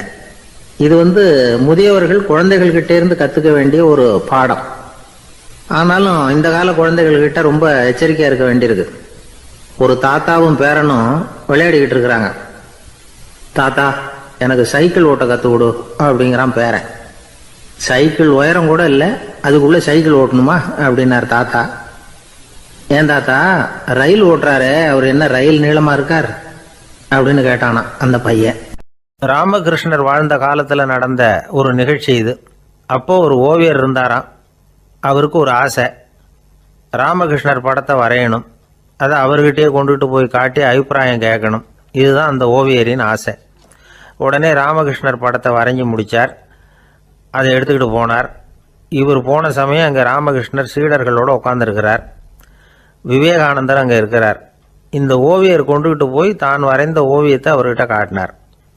ராமகிருஷ்ண பரமஹம்சரின் ஓவியத்தை ராமகிருஷ்ணர்கிட்டயே காட்டுறார். ராமகிருஷ்ணர் என்ன பண்ணார் தெரியுமா? அந்த படத்தை பார்த்தார். உடனே அது காலை தொட்டார். குருதேவருடைய இந்த செயல் சீடர்களுக்கு ரொம்ப வியப்பை உண்டு பண்ணிச்சு. சில பேர் மனசுக்குள்ளேயே ரொம்ப குழம்பி போக ஆரம்பிச்சிட்டாங்க, என்ன இப்படி பண்ணுறாருன்னு. என்ன இது அவரோட படம், அவரே அவரோட படத்தின் காலை தொடுறார் அப்படின்னு யோசிச்சாங்க. சில பேர் ஒன்றும் புரியாமல் ஒருத்தர் பார்த்து சிரிச்சுக்கிட்டாங்க. அந்த இடத்துல சீடர்கள் மட்டும் இல்லை, சீடர் அல்லாத பல பேர் இருந்தாங்க. தன்னுடைய காலை தானே தொடர இவருடைய செயல் பற்றி என்ன நினைக்கிறது அப்படின்னு அவங்களும் குழம்பி போய் நிற்கிறாங்க. அந்த படத்தை வரைஞ்சி அவர்கிட்ட காட்டின அந்த ஓவியருக்கும் அதிர்ச்சி. இருந்தாலும் அவர் சீடர் கிடையாது. அதனால் கொஞ்சம் துணிச்சலை வரவழைச்சிக்கிட்டு கேட்டார், என்னங்க இது, என்னால் என்னுடைய கண்களையே நம்ப முடியல. இது உங்கள் சொந்த உருவப்படம், நீங்கள் உங்கள் சொந்த கால்களையே தொடுறீங்க, இது எங்களுக்கு கொஞ்சம் சங்கடமாக இருக்குதே அப்படின்னார். ராமகிருஷ்ணரின் கண்களில் ஆனந்த கண்ணீர் வழிஞ்சுதான். அவர் சொன்னாராம், இது என்னோட படம்ங்கிறது எனக்கு தெரியும், ஆனால் இது என்னோட படம்ங்கிறதுனால நான் இதோட காலை தொடலை. நீ என்னுடைய சமாதி நிலையை இந்த படத்தில் படம் பிடிச்சி காட்டியிருக்கிற, அதனால் அதோட காலை தொடறேன். சமாதி நிலையில் யார் இருந்தாலும், அது என்னுடைய படமாக இருந்தாலும் சரி அல்லது வேறு யாருடைய படமாக இருந்தாலும் சரி, படம் யாருதுங்கிறது முக்கியம் இல்லை. இதில் எது முக்கியம்னா அது தன்னை உணர்ந்த ஒரு உணர்நிலையின் படம். அப்படி இருக்கிறப்போ அதோட காலை நான் தொடணும். அதுக்கு நீங்கள் எல்லாரும் ஏன் சங்கடப்படுறீங்கன்னு எனக்கு தெரியல அப்படின்னாராம். இப்போ தான் அங்கே இருந்த சீடர்களுக்கும் மற்றவங்களுக்கும் விவரம் புரிஞ்சுதான். இதுக்கு முன்னாடி யாரும் செய்யாததை இவர் செஞ்சிருக்கிறார், ஆனால் அவருடைய காரணம் ரொம்ப நியாயமானது அப்படிங்கிறத உணர்ந்தாங்களாம். இதுவரைக்கும் ஆன்மீகத்தில் சமாதி நிலை, அதாவது தன்னை உணர்ந்த நிலை பற்றி புரிஞ்சுக்கிட்டோம். இல்லறத்தில் ஏற்படக்கூடிய சமாதி நிலை பற்றி உங்களுக்கு தெரியுமா? ஒரு அம்மா டாக்டர்கிட்ட வந்து சொன்னாங்களாம், டாக்டர், என் வீட்டுக்காரருக்கு உடம்புல ஏதோ கோளாறுன்னு நினைக்கிறேன், நான் எவ்வளவு நேரம் பேசினாலும் காதில் விழாதது மாதிரி உட்கார்ந்துருக்கிறார் அப்படின்னு ஆகலாம். அதுக்கு அந்த டாக்டர் சொன்னாராம், அம்மா, அது உடம்பு கோளாறு இல்லை, அது ஒரு பெரிய திறமை அப்படின்னாராம். ஒரு சன்னியாசி அவர் ஒரு நாள் ஒரு கனவு கண்டாராம். அந்த கனவில் அவர் சொர்க்கத்துக்கு போகிறார். அங்கே ஒரு பெரிய திருவிழா நடந்துக்கிட்டு இருக்குது. எங்கே பார்த்தாலும் அலங்கார வளைவுகள், வண்ணமயமான விளக்குகள், பாதைகள் பூரா மலர்கள், எல்லா கட்டடங்களும் ஒளிமயம். அவ்வளவு கோலாகலமாக பிரம்மாண்டமாக அந்த திருவிழா நடந்துக்கிட்டு இருக்குது. அது என்ன திருவிழாங்கிறது இந்த சன்னியாசிக்கு புரியல. அங்கே எதிரில் வந்துக்கிட்டு இருந்த ஒருத்தரை நிறுத்தி, என்ன விசேஷம் இங்கே அப்படின்னு விசாரிச்சாராம். உனக்கு தெரியாத விஷயம், இன்னைக்கு இறைவனுக்கு பிறந்த நாள், அதை தான் எல்லாரும் சேர்ந்து கொண்டாடுறோம். இதுக்காக பிரம்மாண்டமான ஊர்வலம் ஒன்று வரப்போகுது, இறைவனே அந்த ஊர்வலத்தில் கலந்துக்கிறார் அப்படின்னார் அவர். உடனே அந்த சன்னியாசி ஒரு மரத்து நிழலில் ஒதுங்கி நின்றுக்கிட்டார். ஊர்வலம் வந்துக்கிட்டு இருக்குது. முதல்ல ஒரு குதிரை வந்துக்கிட்டு இருக்கு, அது மேலே ஒருத்தர் உட்காந்துருக்கிறார். அவருக்கு பின்னாடி நிறைய பேர் கூட்டமாக வந்துக்கிட்டு இருக்கிறாங்க. இவ்வளவு கூட்டம் இவர் பின்னாடி வருதே, யார் இவர் அப்படின்னு கேட்டார். ஒரு மதத்தின் பெயரை சொல்லி, இவர் அந்த மதத்தின் தலைவர், அவரை பின்பற்றுகிற மக்கள் கூட்டம் பின்னாடி வந்துக்கிட்டு இருக்குது அப்படின்னு விவரம் சொல்லியிருக்கிறாங்க. இவங்களுக்கு அடுத்தபடியாக இன்னொரு குதிரையில் ஒருத்தர் வந்துக்கிட்டு இருக்கிறார். அவருக்கு பின்னாடி ஏகப்பட்ட கூட்டம்.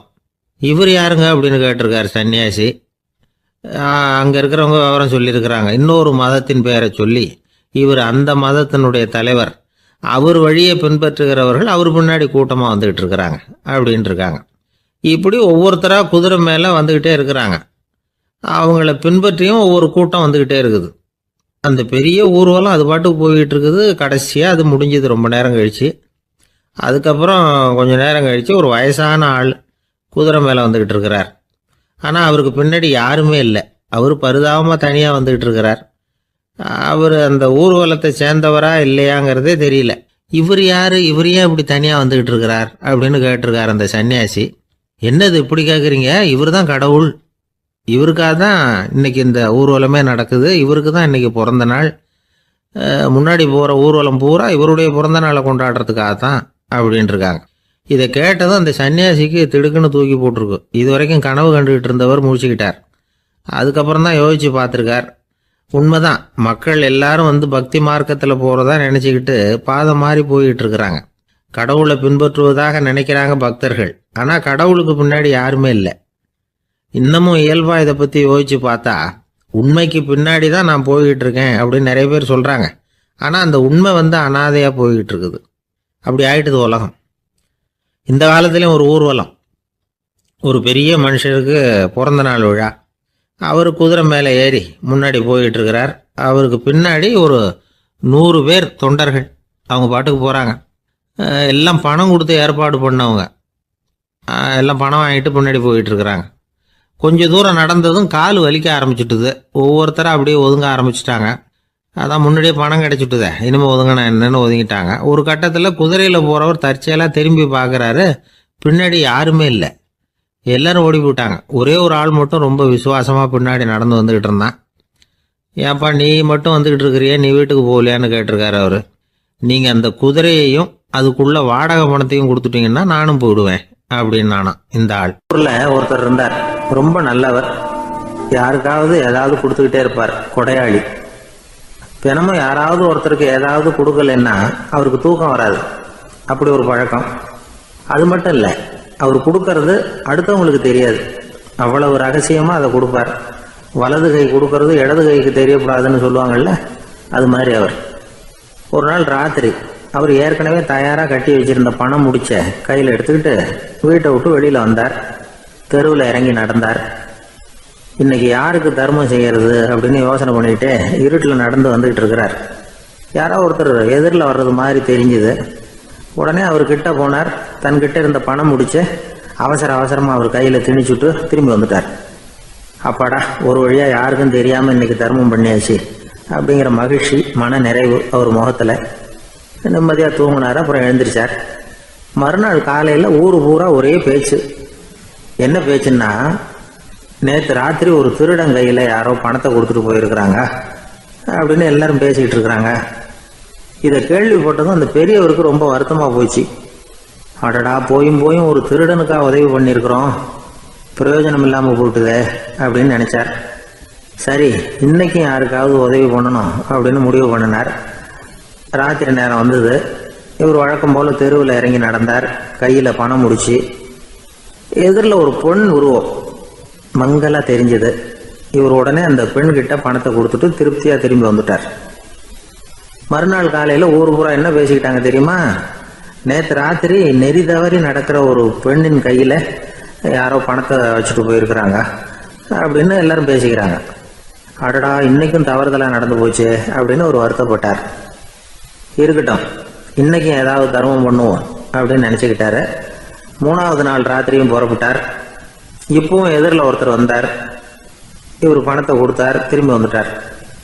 மறுநாள் மக்கள் என்ன பேசிக்கிட்டாங்கன்னா, நேற்று ராத்திரி ஒரு செல்வந்தர் கையில் யாரோ பணத்தை கொடுத்துட்டு போயிருக்கிறாங்க அப்படின்னு பேசிக்கிட்டாங்களாம்.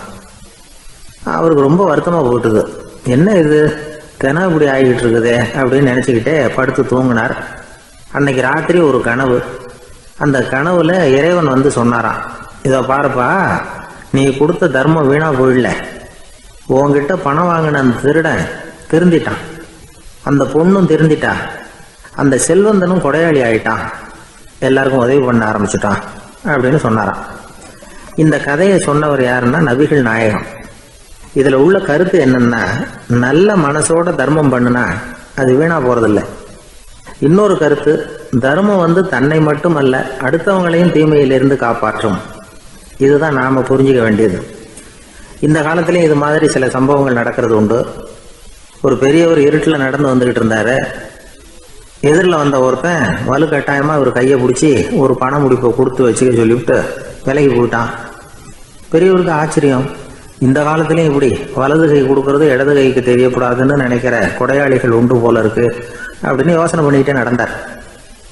கொஞ்சம் தூரம் போயிருப்பாரு. அதுக்குள்ள அதே ஆள் திரும்பி வந்தான். கொடுத்த பண முடிப்பை திருப்பி கொடுங்க அப்படின்னு கேட்டு வாங்கிட்டான். இவருக்கு ஒன்றும் புரியல. ஏன் இப்படி பண்ணுறேன்னார். அது ஒன்றும் இல்லைங்க, கொஞ்ச நேரம் இதை உங்ககிட்ட கொடுத்து வச்சிருந்தேன் அவ்வளவுதான் அப்படின்னா. ஏன்னு கேட்டார். என்னை பின்னாடி போலீஸ் தேடிக்கிட்டு வந்துகிட்டு இருக்குது, அதுதான் அப்படி பண்ணேன், இப்போ போயிட்டுது, இனிமே ஒன்றும் பயமில்லை அப்படின்னு சொல்லிவிட்டு அவன் பாட்டுக்கு நடந்து போறான். ஒரு ஊர்ல ஒரு ஆள் இருந்தான், தையல் கடை வச்சிருந்தான். அவங்கிட்ட ஒருத்தன் ஒரு சட்டை துணி எடுத்து கொடுத்து தைக்க சொல்லியிருந்தான். வர்ற சனிக்கிழமை வா வந்து வாங்கிட்டு போ அப்படின்னு அவன் சொல்லியிருந்தான். அதே மாதிரி இவன் வந்தான். அவன் தச்சு வச்சிருந்த சட்டையை கொடுத்தான். இவன் வாங்கி அங்கேயே போட்டு பார்த்தான். கை நீளம் ஒன்றுக்கு ஒன்று வித்தியாசமா இருந்தது. வலது கை இடது பக்கத்தை விட நீளம் குறைச்சலா இருந்தது. அவன் முணுமுணுக்க ஆரம்பிச்சுட்டான், என்ன இது இப்படி தைச்சுட்டியேன்னு. இதுக்கு அவன் சொன்னான், ஐயையோ இதுக்காகவா சங்கடப்படுறீங்க, வலது கையை மட்டும் கொஞ்சம் உள்ள இழுத்தாப்புல வச்சுக்கிட்டீங்கன்னா சரியா போகுது, மற்றபடி அந்த சட்டையில உள்ள கலை அம்சத்தை கவனிங்க, எவ்வளவு அற்புதமா தைச்சிருக்கேன் பாருங்க, ஒரு சின்ன குறைய இப்படிலாம் பொருட்படுத்த வேண்டியதில்லை, நான் சொன்னது மாதிரி கையை கொஞ்சம் உள்ள இழுத்தது மாதிரி வச்சுக்கிட்டு நடந்து போங்க, ஜோரா இருக்கும் அப்படின்னா. அவனும் யோசிச்சு பார்த்தான். சரியான யோசனையா தான் தோணுச்சு. கொஞ்சம் முயற்சி பண்ணி வலது கையை கொஞ்சம் உள்ள இழுத்து சட்டை சரியா இருக்கிறது மாதிரி பண்ணிட்டான். இப்போ மறுபடியும் ஒரு பிரச்சனை. வலது கையை உள்ள இழுத்த மாதிரி அப்படியே வச்சுக்கிட்டதும் முதுகு பக்கம் கொஞ்சம் துணி தளர்த்தியா தொங்குறது மாதிரி தெரிஞ்சது. என்ன இது, முதுகு பக்கம் துணி குவிஞ்சுட்டுதே, தொங்குதே அப்படின்னா மறுபடியும், அடடா இதுக்காகவா கவலைப்படுறீங்க, உடம்ப அதுக்கு தகுந்த மாதிரி கொஞ்சம் வளைச்சிக்கிட்டா சரியா போடுது, இதுக்காக அந்த அழகான தையலை பிரிச்சு அதுல உள்ள கலை அம்சத்தை கெடுக்கிறதுக்கு என் மனசு இடம் தரல, எவ்வளவுக்கு தளர்த்தியா இருக்கோ அவ்வளவுக்கு கொஞ்சம் உடம்ப வளைச்சி அப்படி குனிஞ்சது மாதிரி போங்க போதும் அப்படின்னா. அதுவும் நல்ல யோசனையா தான் பட்டுது இவனுக்கு. சரின்னு சொல்லிவிட்டு புறப்பட்டான். தெருவில் இறங்கினா, கையை கொஞ்சம் உள்ள இழுத்தான், உடம்ப கொஞ்சம் முன்னால வளைச்சான், சட்டைக்கு தகுந்த மாதிரி உடம்ப பண்ணிட்டான், மெதுவா நடந்து போறான். இப்போ எதிரில் இன்னொருத்தன் வரான். இவனை பார்க்கறான், இவன் போட்டிருக்கிற சட்டையை பார்க்கறான், ஆஹா அற்புதம்ங்கிறான். சும்மா சொல்லக்கூடாது, ரொம்ப நல்லா இருக்கு, நிச்சயமா இது இந்த ஊர் மேல தெருவில் இருக்கிற ஒருத்தன் இருக்கானே அவன் தைச்சதா தான் இருக்கணும் அப்படின்னா. இதை கேட்டதான் அவனுக்கு ஆச்சரியம், எப்படி அவ்வளவு கரெக்டா கண்டுபிடிச்சிங்க அப்படின்னு கேட்டிருக்கான். இதுக்கு அந்த வழிபோகன்னு சொன்னானா, அவன் ரொம்ப கெட்டிக்காரன், உங்களை மாதிரி உடம்பும் கையும் வளைஞ்சு போன ஒரு ஆசாமிக்கு அவனை தவிர வேற யாராலேயும் இவ்வளவு பொருத்தமான ஒரு சட்டையை தைக்க முடியாது அப்படின்னானா. பாருங்க, அவனுக்காக இவன் அனுசரிக்க போய் இவனோட நிலைமை எப்படி ஆயிடுது பாருங்க. இதே மாதிரி தான் சில சடங்குகளும் சம்பிரதாயங்களும் நம்மளை கோமாளி ஆக்கி விட்டுரும். எதுவா இருந்தாலும் அதுல அறிவுபூர்வமான அணுகுமுறை அவசியம். ஒரு நர்ஸ் அவசரமா ஓடி டாக்டர் கிட்ட சொல்லிச்சான், டாக்டர் ஒரு தப்பு நடந்து போச்சு, 10ஆம் நம்பர் பெட்ல இருக்கிற பேஷண்ட்டுக்கு காலில் ஆபரேஷன் பண்றதுக்கு பதிலாக கையில் ஆபரேஷன் பண்ணி விட்டீங்க, கை ஆபரேஷன் பண்ணிக்க வேண்டிய ஆள் 7ஆம் நம்பர் பெட்ல இருக்கார் அப்படின்னு தான். அதுக்கு ஒரு பதட்டப்படாம சொன்னாராம், பரவாயில்ல இவரை தூக்கி 7ஆம் நம்பர் பெட்ல போட்டுரு அப்படின்னாராம். அவர் ஒரு பெரிய குடும்பத்துல பிறந்தவர். இருக்கிற சொத்துக்கள் எல்லாத்தையும் வாரி வழங்கி விட்டு காட்டுக்கு புறப்பட்டார் தவம் செய்யறதுக்காக. இருந்தது ஊராவும் கொடுத்துட்டார், இனிமே எதுவுமே இல்லை கொடுக்கறதுக்கு. அப்போ கடைசியா ஒருத்தன் கையை நீட்டினானா, ஐயா ஏதாவது கொடுங்கன்னு இருக்கான். அவர் பார்த்தார், கட்டியிருக்கிற வேட்டியை தவிர வேற எதுவுமே இல்லை, 8 முழம் பட்டு வேட்டி ஜரிகை கரையோடு இருக்குது. கடைசியா அதை தான் எடுத்துக்கிட்டு அவர் புறப்பட்டு இருக்கார். அவர் பார்த்தார், எதிரில் அவன் பரிதாபமா நின்றுட்டு இருக்கிறான். அந்த 8 முழ வேட்டியை 2ஆ கிழிச்சார். 4 முழத்தை அவங்ககிட்ட கொடுத்தாரு, மீதி 4 முழத்தை தன்னுடைய இடுப்புல கட்டிட்டு அவர் காட்டுக்கு போயிட்டார். இவன் என்ன பண்ணான் தெரியுமா, கையில கிடைச்ச 4 முழத்தை எடுத்துக்கிட்டு கடை வீதிக்கு போனான். பழைய பட்டு வேட்டி ஜருகை இதையெல்லாம் விலைக்கு வாங்குற வணிகர் ஒருத்தர் இருக்கார், அவர்கிட்ட போனான். இதை விலைக்கு எடுத்துக்கிறீங்களா அப்படின்னு கேட்டிருக்கான். அவர் வாங்கி பார்த்துருக்கார். ஆஹா இது ரொம்ப அருமையான வேட்டி, விலை உயர்ந்த ஜருகை, இது ஏது உனக்கு அப்படின்னு கேட்டாரான். அவன் நடந்தது சொல்லியிருக்கான்.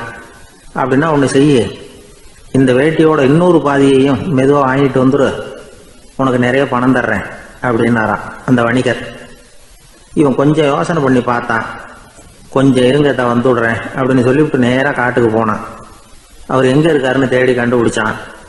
அவர் ஒரு இடத்துல தவக்கோலத்தில் இருக்கிறார். கட்டியிருந்த இடவேட்டியும் அவர் அறியாமல் நழுவி கீழே விழுந்து கிடக்குது. இவனுக்கு ரொம்ப வசதியாக போச்சு, அவரை கேட்க வேண்டிய அவசியமே இல்லை. மெதுவாக சத்தம் போடாமல் அடி மேலே அடி வச்சு நெருங்கினா. அவர் கண்ணை மூடிக்கிட்டு அவர் பாட்டு நின்றுட்டு இருக்கிறார். இவன் மெதுவாக போய் கீழே கிடந்த அந்த துணியை எடுத்துக்கிட்டு சத்தம் போடாமல் திரும்பி நடந்தான். ஒரு 2-3 அடி எடுத்து வச்சிருப்பான். அப்படி ஓட ஆரம்பிக்கிற சமயத்தில் அவன் காலில் கீழே கிடந்த முள்ளு ஒன்று நறுக்குன்னு தச்சு விட்டுது. வலி தாங்க முடியாமல் அம்மான்னு கத்திருக்கான். இந்த சத்தத்தினால கண்ணை மூடி நின்றுகிட்டு இருந்த அவரோட தவம் கலைஞ்சது. மெல்ல கண்ணை திறந்து பார்க்குறார். தன் இடையில இருந்த வேட்டி அவன் கையில் இருக்கு. இப்போ அவர் நினைக்கிறார், என்ன நினைக்கிறாருன்னா, இந்த வேட்டி மீது நான் வைத்த ஆசை அல்லவா அவனை திருடனாக ஆக்கி விட்டது அப்படின்னு நினைச்சாராம். இந்த வேட்டி மேல நாம வச்ச ஆசை அவனை திருடும்படி ஆக்கி விட்டதே அப்படின்னு நினைச்சாராம். இது எப்பேற்பட்ட மனநிலை அப்படிங்கிறத கொஞ்சம் யோசனை பண்ணி பாருங்க. தான் ஒரு பொருள் மேல வச்ச பற்று இன்னொரு மனிதன் திருடனாக ஆகிறதுக்கு காரணம் ஆயிட்டுதேன்னு நினைக்கிறார். அப்படி நினைச்ச அந்த பெரியவர் யார் தெரியுமா? அவர் தான் மகாவீரர். இழந்துட்டேங்கிறிய, நீ என்னத்தை கொண்டுகிட்டு வந்த எங்க இழந்துடுறதுக்கு? நீ என்னத்தை உண்டாக்குன இது அழிஞ்சுட்டுதுன்னு சொல்றதுக்கு? இதுதான் அவருடைய சிந்தனை. இன்றைக்கு நம்ம சிந்தனையெல்லாம் வேற மாதிரி இருக்குது. ஒருத்தன் நடுத்தருவில் உட்காந்து அழுதுகிட்டு இருந்தான். அந்த வழியா வந்தவர் ஒருத்தர், ஏன்பா அழறேன்னு கேட்டாராம். 5 ரூபா சார், இந்த இடத்துல விழுந்துட்டுது, ரொம்ப நேரமா தேடுறேன், கிடைக்காது போல இருக்கு அப்படின்னு சொல்லிவிட்டு அழறான். எப்போ தொலைஞ்சதுன்னு கேட்டாராம் அவரு. அது எனக்கு தெரியாது சார், பணத்தை தொலைச்சவன் தேடி பார்த்துட்டு போயிட்டான், நான் அவனுக்கு பின்னாடி தேட வந்தவன் அப்படின்னு நானா இவன். கங்கை கரை தோட்டம் பக்கத்தில் ஒரு ஆசிரமம். அங்கே ஒரு பெரியவர் தங்கி இருக்கிறார். அவர் தான் ராமகிருஷ்ண பரமஹம்சர். அந்த ஆசிரமம் இருந்த இடம் கரக்பூர். வங்காளத்தில் பொதுவாக எல்லாரும் மீன் சாப்பிட்றது உண்டு. கங்கையில் குளிச்சுட்டு கையில் ஒரு மீனோடு வர்றது வழக்கம். இவர் இருக்கிற இடத்துக்கு கங்கையில் படகு வழியாக வரணும். அப்படி தான் எல்லாரும் வருவாங்க. வர்றவங்கள ஒன்று கூட்டி ஆன்மீக விஷயங்களை பற்றி பேசிக்கிட்டு இருப்பார். ஒவ்வொரு நாள் ஒவ்வொருத்தர் நகரத்துக்கு போகணும். வரும்பொழுது மீன் கொண்டுகிட்டு வரணும். அதுக்கு ஒரு அட்டவணையே உண்டு ஆசிரமத்தில். அது பிரகாரம் ஒரு நாள் சுவாமி யோகானந்தர் படகுல போனார். படகை செலுத்தினவங்க ராமகிருஷ்ணரையும் சுவாமி யோகானந்தரையும் மற்றவங்களையும் பித்தர்கள் அப்படின்னு சொல்லி ஏளனமாக பேசினாங்க. அவங்க என்ன பைத்தியம் பிடிச்சவங்க அப்படிங்கிறது மாதிரி. சுவாமி யோகானந்தருக்கு ரொம்ப மென்மையான இதயம். இவங்க இப்படி கண்ணாபின்னான்னு பேசுகிறத பார்த்தா மீனை வாங்கிட்டு திரும்புகிறப்போ என்ன நடக்குமோ அப்படிங்கிற பயம் வேற வந்துட்டுது அவருக்கு. அவ்வளவு மென்மையானவர். இதை தெரிஞ்சுக்கிட்ட ராமகிருஷ்ணர், யோகானந்தா இங்கே வா அப்படின்னு கூப்பிட்டார். இவர் கண்ணீரை தொடச்சிக்கிட்டே கிட்ட போனார். சொன்னார், ஐயா, படகு ஓட்டுறவங்க உங்களை பற்றி மோசமாக பேசுகிறாங்க. என்ன திட்டினா பரவாயில்ல, ஆனால் உங்களை அவங்க திட்டுறாங்க, அதை என்னால் தாங்கிக்க முடியல அப்படின்னார். இதை கேட்டதும் ராமகிருஷ்ணருக்கு கோபம் வந்துட்டு தான். என்னது, உன்னுடைய குருவை பற்றி அவங்க மோசமாக பேசும்பொழுது நீ சும்மா இருந்தியா? வெளியில் போ அப்படின்னு விட்டார். குரு நிந்தனை செய்கிறப்போ அதை கேட்டுக்கிட்டு சும்மா இருக்கலாமா? குரு நிந்தனையை கேட்டால் பாவம் இல்லையா? என்னை தூற்றும் போது அவங்க பாவம் செய்கிறாங்க, அதை கேட்டுக்கிட்டு நீ சும்மா இருந்தால் நீயும் பாவம் செய்கிற அப்படின்னாராம். அடுத்த நாள் சுவாமி நிரஞ்சனானந்தர் போக வேண்டிய நாள். இவர் படகுல போகும்பொழுதும் அதே மாதிரி நடந்துதான். அவங்க மோசமாக பேச ஆரம்பித்தாங்க, திட்ட ஆரம்பித்தாங்க. அப்படி கேலி பண்ண ஒருத்தனை இவர் என்ன பண்ணார், பலார்னு கன்னத்தில் அரைஞ்சிட்டார். இன்னொருத்தனை கங்கையில் தூக்கி எறியறதுக்கும் தயாராகிட்டார். அதுக்கப்புறம் அவங்க யாரும் வாயை திறக்கலை. மீன் வாங்கிட்டு வர்றப்பவும் படகுல ஒரே அமைதி. அவ்வளவு பயம் அவங்களுக்கு. ராமகிருஷ்ணர் கூப்பிட்டு விசாரித்தார் என்ன நடந்ததுன்னு.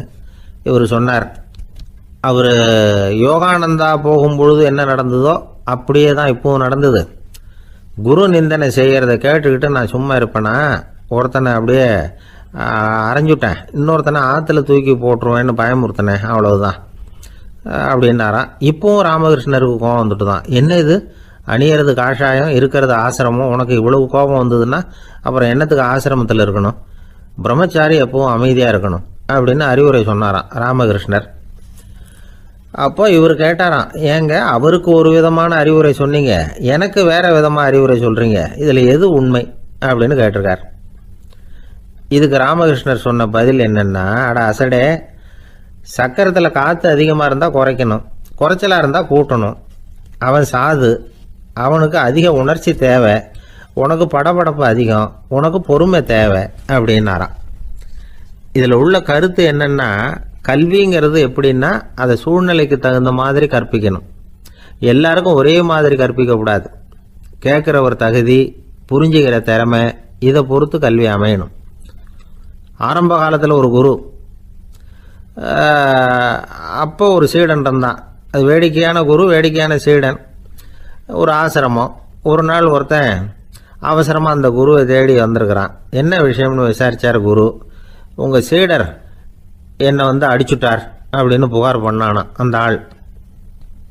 குரு சீடனை கூப்பிட்டார். அடிச்சியா இந்த ஆளை அப்படின்னு கேட்டாராம். ஆமான் இருக்கான் சீடன். ஏன் அடிச்சே அப்படின்னு கேட்டாராம். இந்த ஆள் உங்களை பற்றி மட்டமாக பேசிவிட்டான், என்னால் அதை தாங்கிக்க முடியல, அதனால தான் அடிச்சுட்டேன்ருக்கான். அப்படி என்ன பேசினா அப்படின்னு கேட்டாராம். உன்னுடைய குருநாதர் இப்போல்லாம் அர்த்தமில்லாமல் பேச ஆரம்பிச்சுட்டார் அப்படின்னு சொல்லிவிட்டான், அதனால தான் அடிச்சுட்டேன் அப்படின்னு நானான். அதுக்காக அடித்தே அப்படின்னாரான். நான் அதுக்காக அடிக்கலை குருவே, இப்பெல்லாம் நீங்கள் அர்த்தம் இல்லாமல் பேசுகிறதாக அவன் சொல்கிறான். அப்படின்னா இதுவரைக்கும் நீங்கள் அர்த்தத்தோடு பேசினதாகத்தானே அர்த்தம், அது தப்பு தானே, அதனால தான் அடித்தேன் அப்படின்னு நானான். ஒரு ஊரில் ஒரு துறவி இருந்தார், புத்த சமய துறவி. அந்த ஊர் மன்னன் அவரை பற்றி கேள்விப்பட்டிருக்கான். ஒரு நாள் புறப்பட்டு போனான். துறவியின் பாதங்களை தொட்டு வணங்கினான். அதுக்கப்புறம் சொன்னான், ஐயா, நான் உங்களை அரண்மனைக்கு அழைச்சிட்டு போகிறதுக்காக வந்திருக்கிறேன். இனிமேல் நீங்கள் இங்கே எதுக்கு இருக்கணும் அப்படின்னானா. அவன் மனசுக்குள்ளே என்ன நினைப்புன்னா, இவர் எங்கே வர போகிறாரு, நான் ரொம்ப எளிமையானவன், எனக்கு எதுக்கு அரண்மனை வாசம்னு சொல்லி விடுவார் அப்படின்னு நினச்சிருக்கான். ஆனால் அந்த துறவி என்ன பண்ணார் தெரியுமா? அப்படியா, சரி போகலாம், வா, போய் உன் ரதத்தை கொண்டுட்டு வா, அரண்மனைக்கு போகும்பொழுது அதுக்கு தகுந்த மாதிரி ஆடம்பரமாக போகணும் அப்படின்னு விட்டாரான். துறவி இப்படி சொன்னதும் அந்த மன்னனுக்கு மனசுக்குள்ளே சந்தேகம் வந்துட்டுது. இவர் உண்மையிலேயே துறவி தானா, ஏமாத்து பேர் வழி மாதிரி தெரியுதே அப்படின்னு நினச்சிருக்கான். இருந்தாலும் இனிமேல் என்ன பண்ணுறது, சொல்லியாச்சு. ரதத்தை கொண்டுகிட்டு வந்தான். துறவி ஏறி உக்காந்தார். பக்கத்தில் ராஜா. அவர் ரொம்ப உற்சாகமாக வரார். இவன் ரொம்ப சோர்ந்து போய் வரான். துறவி மரத்தடியிலேயே வாழ்ந்து பழக்கப்பட்டவர், அரண்மனையில் எளிமையாக ஒரு இடத்துல உட்காந்துக்குவார் அப்படின்னு நினைச்சான். ஆனால் அப்படி இல்லை. அரண்மனைக்கு வந்த உடனே அந்த துறவி அதை கொண்டுட்டு வா, இதை கொண்டுட்டு வான்னு சொல்லி உத்தரவு போட ஆரம்பிச்சுட்டார். அரண்மனையில் இருந்தால் அரசனை மாதிரி இருக்கணும் அப்படிங்கிறார். ராத்திரி பூரா சௌரியமாக தூங்கினார். பகலில் அரண்மனை தோட்டத்தில் உலாவ வேண்டியது, நீச்சல் குளத்தில் குளிக்க வேண்டியது, இப்படியே பொழுது போக்கிட்டு இருக்கிறார். அந்த அரண்மனையில் துறவி மகிழ்ச்சியாக இருக்கிறார். மன்னனால் அப்படி இருக்க முடியல. அவருக்கு எந்த கவலையும் இல்லை, இவனுக்கு அரசாங்க கவலைகள். துறவி அப்படி இருக்கிறத இவனால் தாங்கிக்க முடியல. ஒரு நாள் அவர்கிட்டயே போய், நான் உங்ககிட்ட கொஞ்சம் பேசணும்னு நானா. துறவி பார்த்தார்.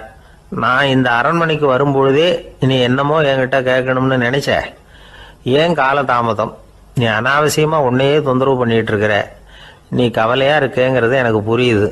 நான் மரத்தடியில் இருந்தப்போ கூட என்னை அடிக்கடி சந்திச்சுக்கிட்டு இருப்பேன், ஏதாவது விளக்கம் கேட்கறது உண்டு. இங்கே வந்த பிறகு என்னை சந்திக்கிறது கூட அபூர்வமாக போயிட்டுது. நீ இப்போ என்ன கேட்க போறேங்கிறது எனக்கு தெரியும், இருந்தாலும் கேளு அப்படின்னாராம். வேற ஒன்றும் இல்லைங்க, இப்போ உங்களுக்கும் எனக்கு என்ன வித்தியாசம், 2 பேரும் அரண்மனையில் தான் இருக்கிறோம். நீங்கள் மகிழ்ச்சியாக இருக்கிறீங்க, நான் அப்படி இருக்க முடியல. இவ்வளவுக்கும் நீங்கள் முன்னாடி இருந்தது மாதிரி இல்லை. தினமும் தங்க தேர் கேட்குறீங்க, உயர்தரமான ஆடைகள் அணிகிறீங்க, சுவையான சாப்பாடு. இப்படி இருக்கிறப்போ உங்களுக்கு எனக்கு என்ன வித்தியாசம்? இதுதான் மன்னனுடைய கேள்வி. இதுக்கு பதில் சொல்கிறேன், என் கூட புறப்பட்டு வா, இந்த நகரத்துக்கு வெளியில் போவோம் அப்படின்னு சொல்லி அரசனை கூப்பிட்டுக்கிட்டு ஊர் எல்லைக்கு சேர்ந்தார் துறவி. அங்கே போய் சொன்னார், இதை பாருப்பா, இந்த இடத்த தான் தேடிக்கிட்டு இருந்தேன், இனிமே நான் திரும்பி வரப்போறதில்ல, நீ என்னோட வர்றியா திரும்பி போறியா அப்படின்னார். நான் எப்படிங்க உங்கள் கூட வர முடியும், என்னுடைய நாடு, என்னுடைய சொத்துக்கள், மனைவி மக்கள் எல்லாத்தையும் விட்டுட்டு எப்படிங்க வர்றதுன்னா. இப்போ அந்த துறவி சொன்னார், இப்போ வித்தியாசத்தை தெரிஞ்சுக்கிட்டியா, நான் அரண்மனையில் இருந்தேன், எல்லா வித பொருள்களும் உடையவனா இருந்தேன், ஆனால் எதையும் சொந்தம் கொண்டாடுறவனா இருக்கல. ஆனால் நீ அப்படி இல்லை, எல்லாத்தையும் சொந்தம் கொண்டாடிக்கிட்டு இருக்கிற, இதுதான் நமக்குள்ள வித்தியாசம் அப்படின்னு சொன்னார். அரண்மனை ஆடைகளை அப்படியே கலைஞர் அரசங்கிட்ட கொடுத்தார். உன்னுடைய ஆடைகளை நீயே வச்சுக்கோன்னார். அவர் பாட்டுக்கு நடந்து போனார், திரும்பியே பார்க்கல. அரசனுக்கு அப்பதான் தன்னுடைய அறியாமை விளங்குச்சான். இதுல இருந்து நாம புரிஞ்சுக்க வேண்டியது என்னன்னா, இந்த உலகத்துல எத்தனையோ பொருள்கள், அதையெல்லாம் முறையா பயன்படுத்தினா மகிழ்ச்சி. அதை விட்டுட்டு அதுக்கெல்லாம் சொந்தம் கொண்டாட ஆரம்பிச்சா கவலை. நம்ம ஆட்கள் சொந்தம் கொண்டாடுற விதமே தனி. ஒரு ஆளு இன்னொருத்தங்கிட்ட ஒரு கொடை கடன் வாங்கியிருந்தான், திருப்பி கொடுக்கல. கொடையை கொடுத்தவன் கேட்டான், என்கிட்ட கடன் வாங்கினிய கொடை, அதை கொஞ்சம் திருப்பி தர்றியான்னா. அது உனக்கு இப்போ அவசரமா தேவைப்படுதா அப்படின்னு கேட்டான் இவன். எனக்கு தேவைப்படல, அந்த கொடையை நான் யாருக்கிட்ட வாங்கியிருந்தேனோ அவனுக்கு இப்போ அது அவசரமா தேவைப்படுது அப்படின்னு அந்த ஆள். ஒரு பெரியவர் உட்கார்ந்துருக்கிறார். அவரை சுற்றி அவருடைய தோழர்கள் உட்காந்துருக்கிறாங்க. ஏதோ ஒரு முக்கியமான செய்தியை அவர் அவங்களுக்கு சொல்லிக்கிட்டு இருக்கிறார். அவங்களும் ஆர்வமாக கேட்டுக்கிட்டு இருக்கிறாங்க. இந்த சமயத்தில் யாரோ ஒரு ஆள் வேகமாக அங்கே வர்றார். வர்ற வேகத்திலேயே எனக்கு ஏதாவது உதவி செய்யுங்க அப்படின்னு கேட்டுக்கிட்டே வர்றார். கேட்கறது உதவி, ஆனால் குரல் மிரட்டுறது மாதிரி இருக்கு, அதட்டி கேட்கறது மாதிரி இருக்கு. இதை கேட்டதும் அந்த பெரியவர் ஆத்திரப்படலை, ஆனால் அவரை சுற்றி இருந்தவங்க ஆத்திரப்பட்டாங்க. இதை பெரியவர் கவனிச்சார். கொஞ்சம் அமைதியாக இருங்கன்னார். வந்தவரை கூப்பிட்டார். அவருக்கு சில பொருள்களை கொடுத்தார். என்னங்க இப்போ உங்களுக்கு மகிழ்ச்சி தானே அப்படின்னார். ஆ அப்படின்னு அலட்சியமா அவர் சொல்கிறார். நான் உங்களை நல்ல முறையில் நடத்தினேன்னா அப்படின்னு கேட்குறாரு அவர் மறுபடியும். அதெல்லாம் ஒன்றும் இல்லை அப்படின்னு சொல்லி அவர் சொல்லிகிட்டு இருக்கிறாரு. குரலில் கடுமை குறையில. சுற்றி இருந்தவங்களால இதை பொறுத்துக்க முடியல. கோபத்தோடு அவரை நோக்கி நெருங்க ஆரம்பித்தாங்க. பெரியவர் அவங்களையெல்லாம் தடுத்து நிறுத்தினார். வந்தவரை வாங்க என்னோட அப்படின்னு சொல்லி அழைச்சிட்டு போனார். வீட்டுக்கு போனார். அங்கே போனதும் இன்னும் சில பொருள்களை எடுத்து அவர்கிட்ட கொடுத்தார். இப்போ திருப்தி தானே, நான் உங்ககிட்ட நல்ல முறையில் நடந்துக்கிட்டேனா அப்படின்னார். அவர் முகம் இப்போ தான் கொஞ்சம் மலர்ந்தது. ரொம்ப நன்றி, இறைவன் உங்கள் குடும்பத்துக்கு எல்லா நன்மைகளையும் செய்வான் அப்படின்னு சொன்னார். இதே வார்த்தைகளை என்னுடைய தோழர்கள்கிட்டே சொல்லிட்டீங்கன்னா அவங்க கோபம் தணிஞ்சிரும், வர முடியுமான்னார். கண்டிப்பாக வர்றேன் அப்படின்னாரு. மறுநாள் காலையில் அந்த இடத்துக்கு வந்தார். அதே மாதிரி சொல்லிவிட்டு அவர் போயிட்டார். தோழர்கள்லாம் ரொம்ப வியப்போடு பெரியவரை பார்த்தாங்க. அந்த பெரியவர் தான் நபிகள் நாயகம். அவர் சொன்னார், ஒருத்தன் ரொம்ப ஆசையாக ஒரு ஒட்டகத்தை வளர்த்துக்கிட்டு வந்தான். ஒரு நாள் அந்த ஒட்டகம் கயத்தை அறுத்துக்கிட்டு ஓடி போயிட்டுது. அக்கம் பக்கத்தில் இருக்கிறவங்கெல்லாம் அந்த ஒட்டகத்தை பிடிக்கிறதுக்கு முயற்சி பண்ணாங்க. அதை துரத்திக்கிட்டு ஓடினாங்க. ஒட்டகம் தாறுமாறாக ஓட ஆரம்பிச்சுது. இந்த சமயத்தில் ஒட்டகத்தை வளர்த்தவன் அங்கே ஓடி வந்தான். நீங்கள் அதை ஒன்றும் செய்ய வேணாம், விட்டுருங்க, அதோட சுபாவம் எனக்கு நல்லா தெரியும், அதை சுலபமாக என்னோட வழிக்கு கொண்டுட்டு வந்துட முடியும், நான் பார்த்துக்கிறேன், விட்டுருங்க அப்படின்னா. எல்லாரும் விலைக்கு போயிட்டாங்க. இவன் என்ன செஞ்சான் தெரியுமா? கொஞ்சம் புல்லை கையில் எடுத்துக்கிட்டு அந்த ஒட்டகத்தை நெருங்கினான். அவ்வளவுதான். அது ஓடி இவன் காலடியில் உட்காந்துக்கிட்டது. செல்லமாக அதை அப்படியே தடவி கொடுத்தான். முதுகில் ஏறி உட்காந்துக்கிட்டான். அது பாட்டுக்கு சாதுவாக நடந்து போகுது. இந்த கதையை நபிகள் நாயகம் தம்முடைய தோழர்களுக்கு சொல்றார்.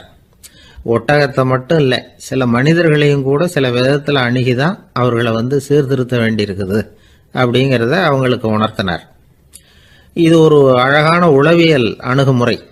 சில குடும்ப தலைவர்கள் கூட இந்த ஒட்டகம் மாதிரி நடந்துக்கிறது உண்டு, அப்புறம் அடங்கி போகிறதும் உண்டு. ஒரு குடும்ப தலைவர் காலையில் எழுந்திரிச்சதுலேருந்து சத்தம் போட்டு கத்திக்கிட்டு இருப்பார். பக்கத்தில் இருந்தவங்கெல்லாம் ஓடி போய் சமாதானம் பண்ணி பார்த்தாங்க. அவர் ஓயறது மாதிரி தெரியல. கடைசியில் அவர் மனைவி வந்தாங்க.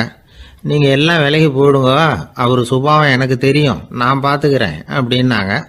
சரின்னு எல்லாரும் போயிட்டாங்க. சாயந்தரமாக பார்க்குறாங்க, அவர் சத்தம் இல்லாமல் ஒரு மூலையில் உட்காந்துருக்கிறார். ரொம்ப சாதுவா. ஆச்சரியமாக இருந்தது. என்னம்மா பண்ணீங்கன்னு கேட்டாங்க.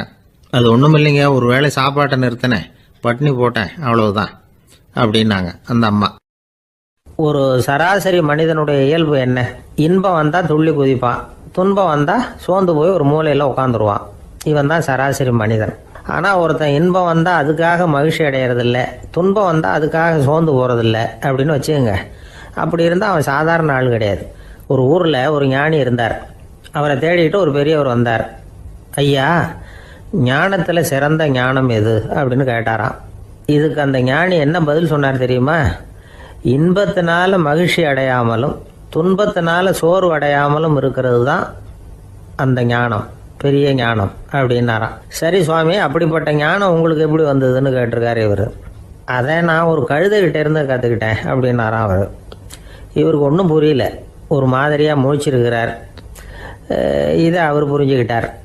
நீங்கள் நாளைக்கு காலையில் நம்முடைய ஆசிரமத்துக்கு வாங்க, புரிய வைக்கிறேன்னாராம்.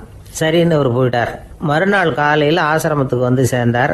ஞானி அவரை கூப்பிட்டு உட்கார வச்சார். வாங்க வந்து இப்படி உட்காருங்க, கொஞ்ச நேரத்தில் இந்த வழியாக ஒரு கழுதை போகும், அதை கவனித்து பாருங்கன்னாரா. இவருக்கு இன்னமும் ஒன்றும் புரியாமல் போச்சு, ஒரே குழப்பம். இருந்தாலும் அந்த ஞானி சொன்னது மாதிரியே உட்காந்துருக்கிறார். கொஞ்ச நேரத்தில் அந்த வழியாக ஒரு கழுதை போச்சு. அது முதுக நிறைய அழுக்கு மூட்டைகள், அதை சுமந்துக்கிட்டு போகுது. ஒரு சலவை தொழிலாளி அதை ஓட்டிகிட்டு போகிறார். கொஞ்சம் தூரத்தில் ஒரு ஆறு இருக்குது. அங்கே போய் துணியெல்லாம் சுத்தப்படுத்திக்கிட்டு சாயந்தரமாக திரும்பி இந்த வழியாகவே வருவாங்க. ஞானி சொன்னது மாதிரியே இந்த பெரியவர் அழுக்கு மூட்டையை சுமந்துக்கிட்டு போகிற அந்த கழுதையை கவனித்தார். கழுதை போயிட்டுது. அதுக்கப்புறம் ஞானியை திரும்பி பார்த்தார். இப்போ அந்த ஞானி சொன்னார், சாயந்தரம் வரைக்கும் நீங்கள் இங்கேயே இருக்கணும்னார். அதே மாதிரி இவர் இருந்தார். சாயந்தரமாக அந்த ஞானி சொன்னார், ஐயா இப்போ கொஞ்ச நேரத்தில் அந்த கழுதை இந்த வழியாக திரும்பி வரும், அதையும் கவனித்து பாருங்கன்னார். இவரும் கவனித்து பார்க்குறார். கழுதை வந்தது. அது முதுகில் சலவை செய்யப்பட்ட துணி மூட்டை, அது பாட்டுக்கு சுமந்துக்கிட்டு போய்கிட்டு இருக்குது. பெரியவருக்கு ஒன்றும் புரியல, பொறுமை இழந்துட்டார். சரி சுவாமி, இந்த கழுதைக்கும் உங்கள் ஞானத்துக்கும் என்ன சம்பந்தம் அப்படின்னார். இப்போ அந்த ஞானி விளக்கினார், ஐயா இந்த கழுதை இதே மாதிரி தினமும் காலையில் அழுக்கு மூட்டைகளை சுமந்துக்கிட்டு ஆற்றுக்கு போகுது, மாலையில் வெண்மையான சுத்தமான துணிகளை சுமந்துக்கிட்டு திரும்பி ஊருக்கு போகுது. காலையில் இது போகும் பொழுது முதுகில் அழுக்கு மூட்டைகளை சுமந்துக்கிட்டு போகிறோமேங்கிற வருத்தமும் அதுக்கு கிடையாது. சாயந்தரம் திரும்பி வரும்பொழுது சுத்தமான துணிகளை சுமந்துக்கிட்டு வர்றோமேங்கிற மகிழ்ச்சியும் அதுக்கு இல்லை. இதை பார்த்து தான் நானும் அது மாதிரி ஞானத்தை கற்றுக்கிட்டேன் அப்படின்னாராம். அதனால் யார் கற்றுக் கொடுக்குறாங்க அப்படிங்கிறத விட எதை கற்றுக்கிறோம் அப்படிங்கிறது தான் முக்கியம். ஒரு சினிமா பார்க்குறோம், ஒரு அருவி கொட்டுறது மாதிரி காட்சி வருது, தண்ணீர் வழியுது. படம் முடிஞ்சதும் பார்த்தீங்கன்னா அந்த திரை என்ன நனைஞ்சு போயா இருக்கும். ஒரு தீப்பிடிச்சு எரியிற காட்சியே சினிமாவில் பார்க்குறீங்க, காட்சி முடிஞ்சதும் அந்த வெண் திரையே கருகி போயா இருக்கும். படத்தில் வர்ற தண்ணீரும் நெருப்பும் அந்த திரையை பாதிக்கிறது இல்லை. நாம் அந்த திரை மாதிரி இருக்கிறதுக்கு கற்றுக்கணுமா. அந்த பக்குவம் வந்துவிட்டதுன்னா இன்பமும் துன்பமும் நம்ம எதுவும் செய்யாது. ஒரு சினிமாவை பார்க்குற வரைக்கும் சிரிக்கலாம், அழலாம். பார்த்துட்டு வெளியில் வரும்பொழுது அழுதுகிட்டே வரக்கூடாது. ஒருத்தர் வந்தார், அப்படி படம் முடிஞ்சு வெளியில் வரும்பொழுது அருவி மாதிரி கண்ணீர் சிந்திக்கிட்டே வரார். ஏன் சார் படம் அவ்வளவு சோகமா அப்படின்னு கேட்டார். இன்னொருத்தர், இல்லை சார் கூட்டம் ரொம்ப குறைச்சல் சார், மொத்தம் படம் பார்க்க வந்தவங்களே 15 பேர் தான் சார் அப்படின்னார் கண்ணீரை தொடச்சிக்கிட்டே. அதுக்கு நீங்கள் ஏன் சார் அழறீங்கன்னு கேட்டார் அவர். இந்த படத்தோட தயாரிப்பாளரே நான் தான் சார் அப்படின்னாரா இவர். ஒருத்தர் ஒரு தவறு செஞ்சு விடுறாருன்னு வச்சுக்கோங்க, உடனே நீ செஞ்சது தவறு அப்படின்னு சொல்கிறது ஒரு வகை. அதுக்கு பதிலாக எது சரின்னு அவர் புரிந்து கொள்ள உதவி செய்கிறது இன்னொரு வகை. இந்த ரெண்டாவது வகை இருக்குது பாருங்கள், நிர்வாக இயலில் இது ரொம்ப முக்கியம். அலுவலகத்தில் வேலை பார்க்குற ஒருத்தர் முக்கியமாக தெரிஞ்சுக்க வேண்டியது என்ன தெரியுமா? சக ஊழியர்கள்கிட்ட எப்படி பழகணும், மேலதிகாரிகள்கிட்ட எப்படி பழகணும், தனக்கு கீழே வேலை செய்கிறவங்க கிட்ட எப்படி பழகணும், வாடிக்கையாளர்கள்கிட்ட எப்படி பழகணும், இவங்க எல்லார்கிட்டையும் செம்மையான உறவை ஏற்படுத்திக்கிறது எப்படி. இதையெல்லாம் சொல்லிக் கொடுக்குற பாடம் தான் இன்டர் பர்சனல் ஸ்கில், திறமையான உறவு அப்படிங்கிறது. எந்த வேலையில் இருந்தாலும் சரி, இந்த உறவுகளை வளர்க்கும் திறன் உள்ளவங்க சீக்கிரம் முன்னுக்கு வந்துடுறாங்க. மற்றவங்க கிட்ட உறவை பலப்படுத்திக்கிறது எப்படி அப்படின்னு தெரிஞ்சுக்கிட்டோம்னா எந்த ஒரு தடையையும் சுலபமாக தாண்டி செய்கிற தொழிலில் முன்னுக்கு வந்துடலாம். ஹார்வர்டு பல்கலைக்கழகத்தில் ஒரு கணக்கெடுப்பு பண்ணி பார்த்தாங்களாம். பார்க்குற வேலையில் எது மாதிரி குணாதிசயம் உள்ளவங்க வேகமாக முன்னுக்கு வர்றாங்க அப்படின்னு தெரிஞ்சுக்கிறதுக்காக இந்த கணக்கெடுப்பு. வெவ்வேறு துறையில் வேகமாக முன்னுக்கு வந்திருக்கிற பல பேரை சந்தித்து இந்த சர்வேயை நடத்தியிருக்கிறாங்க. அவங்க கண்டுபிடிச்சி சொல்லியிருக்கிற உண்மை என்ன தெரியுமா? ஒருத்தர் ஒரு வேலையில் இருந்தால் அது சம்பந்தப்பட்ட சப்ஜெக்ட் பற்றிய அறிவு 35% இருந்தால் போதுமா. ஆனால் உறவுகளை வளர்க்கக்கூடிய திறன், இன்டர் பர்சனல் ஸ்கில்லு 65% வேணும். இப்படி உள்ளவங்க சீக்கிரம் முன்னுக்கு வந்துவிடுறாங்களாம். அதனால் ஒருத்தருக்கு வேலை சரியாக புரியலைன்னா கூட விவரமாக மற்றவங்க கிட்ட பழகிறது எப்படின்னு புரிஞ்சால் போதும், அவர் முன்னுக்கு வந்துடலாம். அலுவலகங்களில் மட்டும் இல்லை, எல்லா இடங்கள்லையும் இது ரொம்ப முக்கியம். வீட்டுக்குள்ளேயும் இது ரொம்ப முக்கியம், வீட்டுக்கு வெளியேயும் இது முக்கியம். அடுத்தவங்க கிட்ட பழகிறது எப்படிங்கிறத தெரிஞ்சிக்காதவன் வாழ்க்கையில் முன்னேற முடியாது. இன்றைக்கி ஆயுதங்களால் காயப்படுத்தி கொள்ளுகிறவர்களை விட வார்த்தைகளால் காயப்படுத்தி கொள்ளுகிறவர்கள் தான் அதிகம். பெரியவங்க என்ன சொல்கிறாங்க தெரியுமா? நீங்கள் இந்த பூமியில் பிறந்ததன் அர்த்தம் பூர்த்தி ஆகணும்னா அடுத்தவங்களுக்கு உதவி பண்ணுங்க. அடுத்தவங்களுக்கு உதவி செய்ய முடியாவிட்டால் கூட பரவாயில்லை, ஆனால் யாரையும் புண்படுத்தி விடாதீங்க அப்படின்னு சொல்கிறாங்க. எனக்கு தெரிஞ்ச ஒருத்தர் ஒரு அலுவலகத்தில் வேலை பார்க்குறார். அவர் சொல்லுவார், எனக்கு இந்த இன்டர் பர்சனல் ஸ்கில் ரொம்ப அதிகம் சார். சக ஊழியர்கள்கிட்ட ரொம்ப சுமூகமாக நடந்துக்குவேன். என் கூட வேலை பார்க்குற ஒருத்தருக்கு ஏதாவது ஒரு கஷ்டம்னா அந்த சமயத்தில் அவர் செய்ய வேண்டிய வேலையை நான் செஞ்சிருவேன் சார் அப்படிம்பார். நான் அவர்கிட்ட சமீபத்தில் அப்படி ஏதாவது செஞ்சுருக்கீங்களா அப்படின்னு கேட்டேன். செஞ்சுருக்கேன் சார். போன வாரம் புதன்கிழமை ஆஃபீஸில் என் பக்கத்து சீட்டுக்காரருக்கு வயிற்று வலி. உடனே நான் மெடிக்கல் லீவ் போட்டுவிட்டு எங்கள் வீட்டுக்கு போயிட்டேன் சார் அப்படின்னார். ஐயா, உங்கள் பேரை தொடர்ந்து தினம் கேட்டுக்கிட்டு இருக்கிறேன் அப்படின்னார் ஒருத்தர். தொடர்ந்து கேட்குறீங்களே, உங்களுக்கு காது வலிக்கலையா அப்படின்னு கேட்டோம். பேசுகிற உங்களுக்கே வாய் வலிக்கல அப்படிங்கிறப்போ கேட்குற எங்களுக்கு எப்படி காது வலிக்கும் அப்படின்னார். நம்ம உடம்புல ஒரு அதிசயம் என்ன தெரியுமா? ரொம்ப நேரம் நாம் நடக்கிறோம்னு வச்சுக்கோங்க, கால் வலிக்கும். ரொம்ப நேரம் வேலை செஞ்சால் கை வலிக்கும், உடம்பு வலிக்கும். ரொம்ப நேரம் பார்த்துக்கிட்டே இருந்தால் கண்ணு வலிக்கும். ரொம்ப நேரம் பேசிக்கிட்டே இருந்தால் வாய் கூட வலிக்கும். ஆனால் ரொம்ப நேரம் கேட்டுக்கிட்டே இருக்கிறதுனால காது வலிக்கிறது இல்லை. அதனால் கேட்கறதுக்கு முக்கியத்துவம் கொடுத்தாங்க நம்ம பெரியவங்க. திருவள்ளுவர் தேவையில்லாமல் வார்த்தைகளை உபயோகப்படுத்த மாட்டார். ஒரு திருக்குறள்னு எடுத்துக்கிட்டாவே அதில் மொத்தம் 7 வார்த்தைகள், அவ்வளவுதான். அப்படி 7 வார்த்தைகள் மட்டுமே உள்ள ஒரு திருக்குறளில் வள்ளுவர் ஒரே வார்த்தையை 5 தடவை உபயோகப்படுத்தியிருக்கிறார், திரும்ப திரும்ப பயன்படுத்தியிருக்கிறார். அப்படின்னா அதை எந்த அளவுக்கு வலியுறுத்தி சொல்கிறார் அப்படிங்கிறத நாம் புரிஞ்சுக்கணும். அது என்ன குறள்? செல்வத்துள் செல்வம் செவிச்செல்வம், அச்செல்வம் செல்வத்துள் எல்லாம் தலை. செவிச்செல்வம்ங்கிறது அவ்வளவு முக்கியமானது. கற்றலின் கேட்டல் நன்று. அதிகம் கேட்கணுங்கிறதுக்காகத்தான் எவ்வளவு கேட்டாலும் காது வலிக்கிறது இல்லை. குறைச்சலாக பேசணும், அதிகமாக கேட்கணும். இன்னொரு விஷயம் கவனிங்க, நம்ம உடம்புல கண்ணுக்கு மூடி இருக்குது, எதையாவது நாம் பார்க்க விரும்பலைன்னா உடனே கண்ணை மூடிக்கலாம். நம்ம வாய்க்கு மூடி இருக்குது, பேச விருப்பம் இல்லையா, வாயை மூடிக்கலாம். மூக்குக்கு கூட மூடிக்கிற வசதி இருக்குது, எதையாவது முகர விருப்பம் இல்லையா, மூச்சை அடக்கிக்கலாம். ஆனால் பாருங்கள், காதுக்கு மூடி கிடையாது, அதை கையால் தான் மூட முடியும். யார் என்ன சொன்னாலும் அது நல்லதோ கெட்டதோ காதில் விழுந்துக்கிட்டு தான் இருக்கும். அறிவு தான் நல்ல விஷயங்களை எடுத்துக்கிட்டு கெட்ட விஷயங்களை விட்டுடணும். நல்ல கருத்துக்கள் நம்ம காதில் நிறைய விழுந்துக்கிட்டே இருக்கணும். அதை கேட்டு நாம் நல்லபடியாக வாழணுங்கிறது தான் படைப்பின் விருப்பம். ஆன்மீகவாதிகள் கூட ஒன்று சொல்லுவாங்க, அதாவது ஆன்மீக பாதையில் நீங்கள் முன்னேறணும்னா முதல்ல சிரவணம் செய்யணும்பாங்க. அதாவது பெரியவங்க சொல்கிற நல்ல கருத்துக்களை கேட்கணும் அப்படின்னு அதுக்கு அர்த்தம். அதனால் யார் நல்ல கருத்துக்களை சொன்னாலும் அதை காது கொடுத்து கேளுங்க. இவ்வளவு கருத்துக்களையும் நம்ம நேயர் ஒருத்தர்கிட்ட சொல்லிகிட்டு இருந்தோம். அவரும் சரி சரின்னு தலையாடிக்கிட்டே இருந்தார். அப்புறம் சொன்னார், நீங்கள் சொல்கிறது சரிதான் சார், காதுக்கு மூடி இல்லைங்கிறது ரொம்ப சரி. அதனால தான் உங்கள் தகவல் கூட நாங்கள் விரும்புகிறோமோ இல்லையோ தினம் காதில் விழுந்துக்கிட்டு இருக்குது அப்படின்னார். எங்களுக்கு ரொம்ப பெருமையாக இருந்தது. அப்படியா அப்படின்னோம். ஆனாலும் என்ன மாதிரி சில பேர் நீங்கள் தகவல் சொல்கிற சமயத்தில் காதில் மூடி இல்லையேன்னு சொல்லி கவலைப்படுறதில்ல சார் அப்படின்னார். ஏன்னு கேட்டோம். காதை மூடுறதுக்கு தானே வசதி இல்லை, ரேடியோவை மூடுறதுக்கு வசதி இருக்குதுல்ல, அதனால் டக்குன்னு அதை மூடி வச்சுருவோம் அப்படின்னார். வங்க நாவலாசிரியர் சரத் சந்திரர் ஒரு நண்பர் அவர்கிட்ட வந்தார். வழக்கமாக எல்லா எழுத்தாளர்கள்கிட்டையும் கேட்குற ஒரு கேள்வியை கேட்டார். நீங்கள் எழுத்துத்துறைக்கு வந்தது எப்படி? இதுதான் கேள்வி. அதை தெரிஞ்சு என்ன பிரயோஜனம்னார் சரத் சந்திரர்.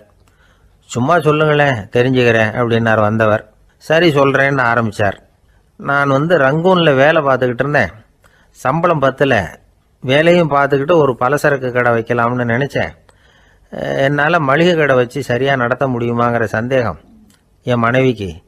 அதை சோதனை பண்ணி பார்க்கணுங்கிறதுக்காக சில பொருள்களின் அளவு, அதோட விலை, இப்படி சிலதை சொல்லி எல்லாத்தையும் மனக்கணக்காக கூட்டி போட சொன்னாங்க. என்னால் சரியாக கூட்டி சொல்ல முடியல. உங்களால் மளிகை கடை நடத்த முடியாதுன்னு சொல்லிவிட்டாங்க. உடனே என்ன பண்ணுறது, வேறு வழி இல்லை, கதை எழுத ஆரம்பிச்சிட்டேன் அப்படின்னார். கேட்டவருக்கு சிரிப்பு வந்துட்டு தான். சரத் சந்திரர் ஒரு பக்கம் சீரியஸான நாவல்கள், சிறுகதைகள் எழுதியிருந்தாலும் அவருடைய இன்னொரு பக்கம் வேற விதம். நண்பர்கள்கிட்ட பேசும்பொழுதும் சரி, அவர்களுக்கு கடிதங்கள் எழுதும் போதும் சரி, கேலியும் கிண்டலும் நகைச்சுவை உணர்வும் அதிகமாக இருக்கும். காந்திஜி ஒரு சமயம் கல்கத்தாவுக்கு வந்திருந்தார். தேசபக்தர்கள் பல பேர் அவர்கிட்ட பேசிக்கிட்டு இருந்தாங்க. அப்போது சரத் சந்திரரும் அங்கே இருந்தார். கிரண் சங்கர் ராய் அப்படிங்கிறவரும் அங்கே இருந்தார். அவர் சொன்னாராம், காந்திஜியோட பழகிய முதல் வங்காளி நான் தான். போயர் யுத்த காலத்தில் இவர் லண்டனுக்கு வந்திருந்தப்போ என்கிட்ட தான் வங்காள மொழி கற்றுக்கிட்டார் அப்படின்னாராம். உடனே சரத் சந்திரர் காந்திஜியை பார்த்து, இவர் உங்களுக்கு வங்காள மொழி கற்றுக் கொடுத்தது உண்மைதானா அப்படின்னாராம். ஆமான்னாராம் காந்தி. அதனால தான் உங்களால் வங்காள மொழி கற்றுக்க முடியல அப்படின்னாராம். எல்லாரும் சிரிச்சாங்களாம்.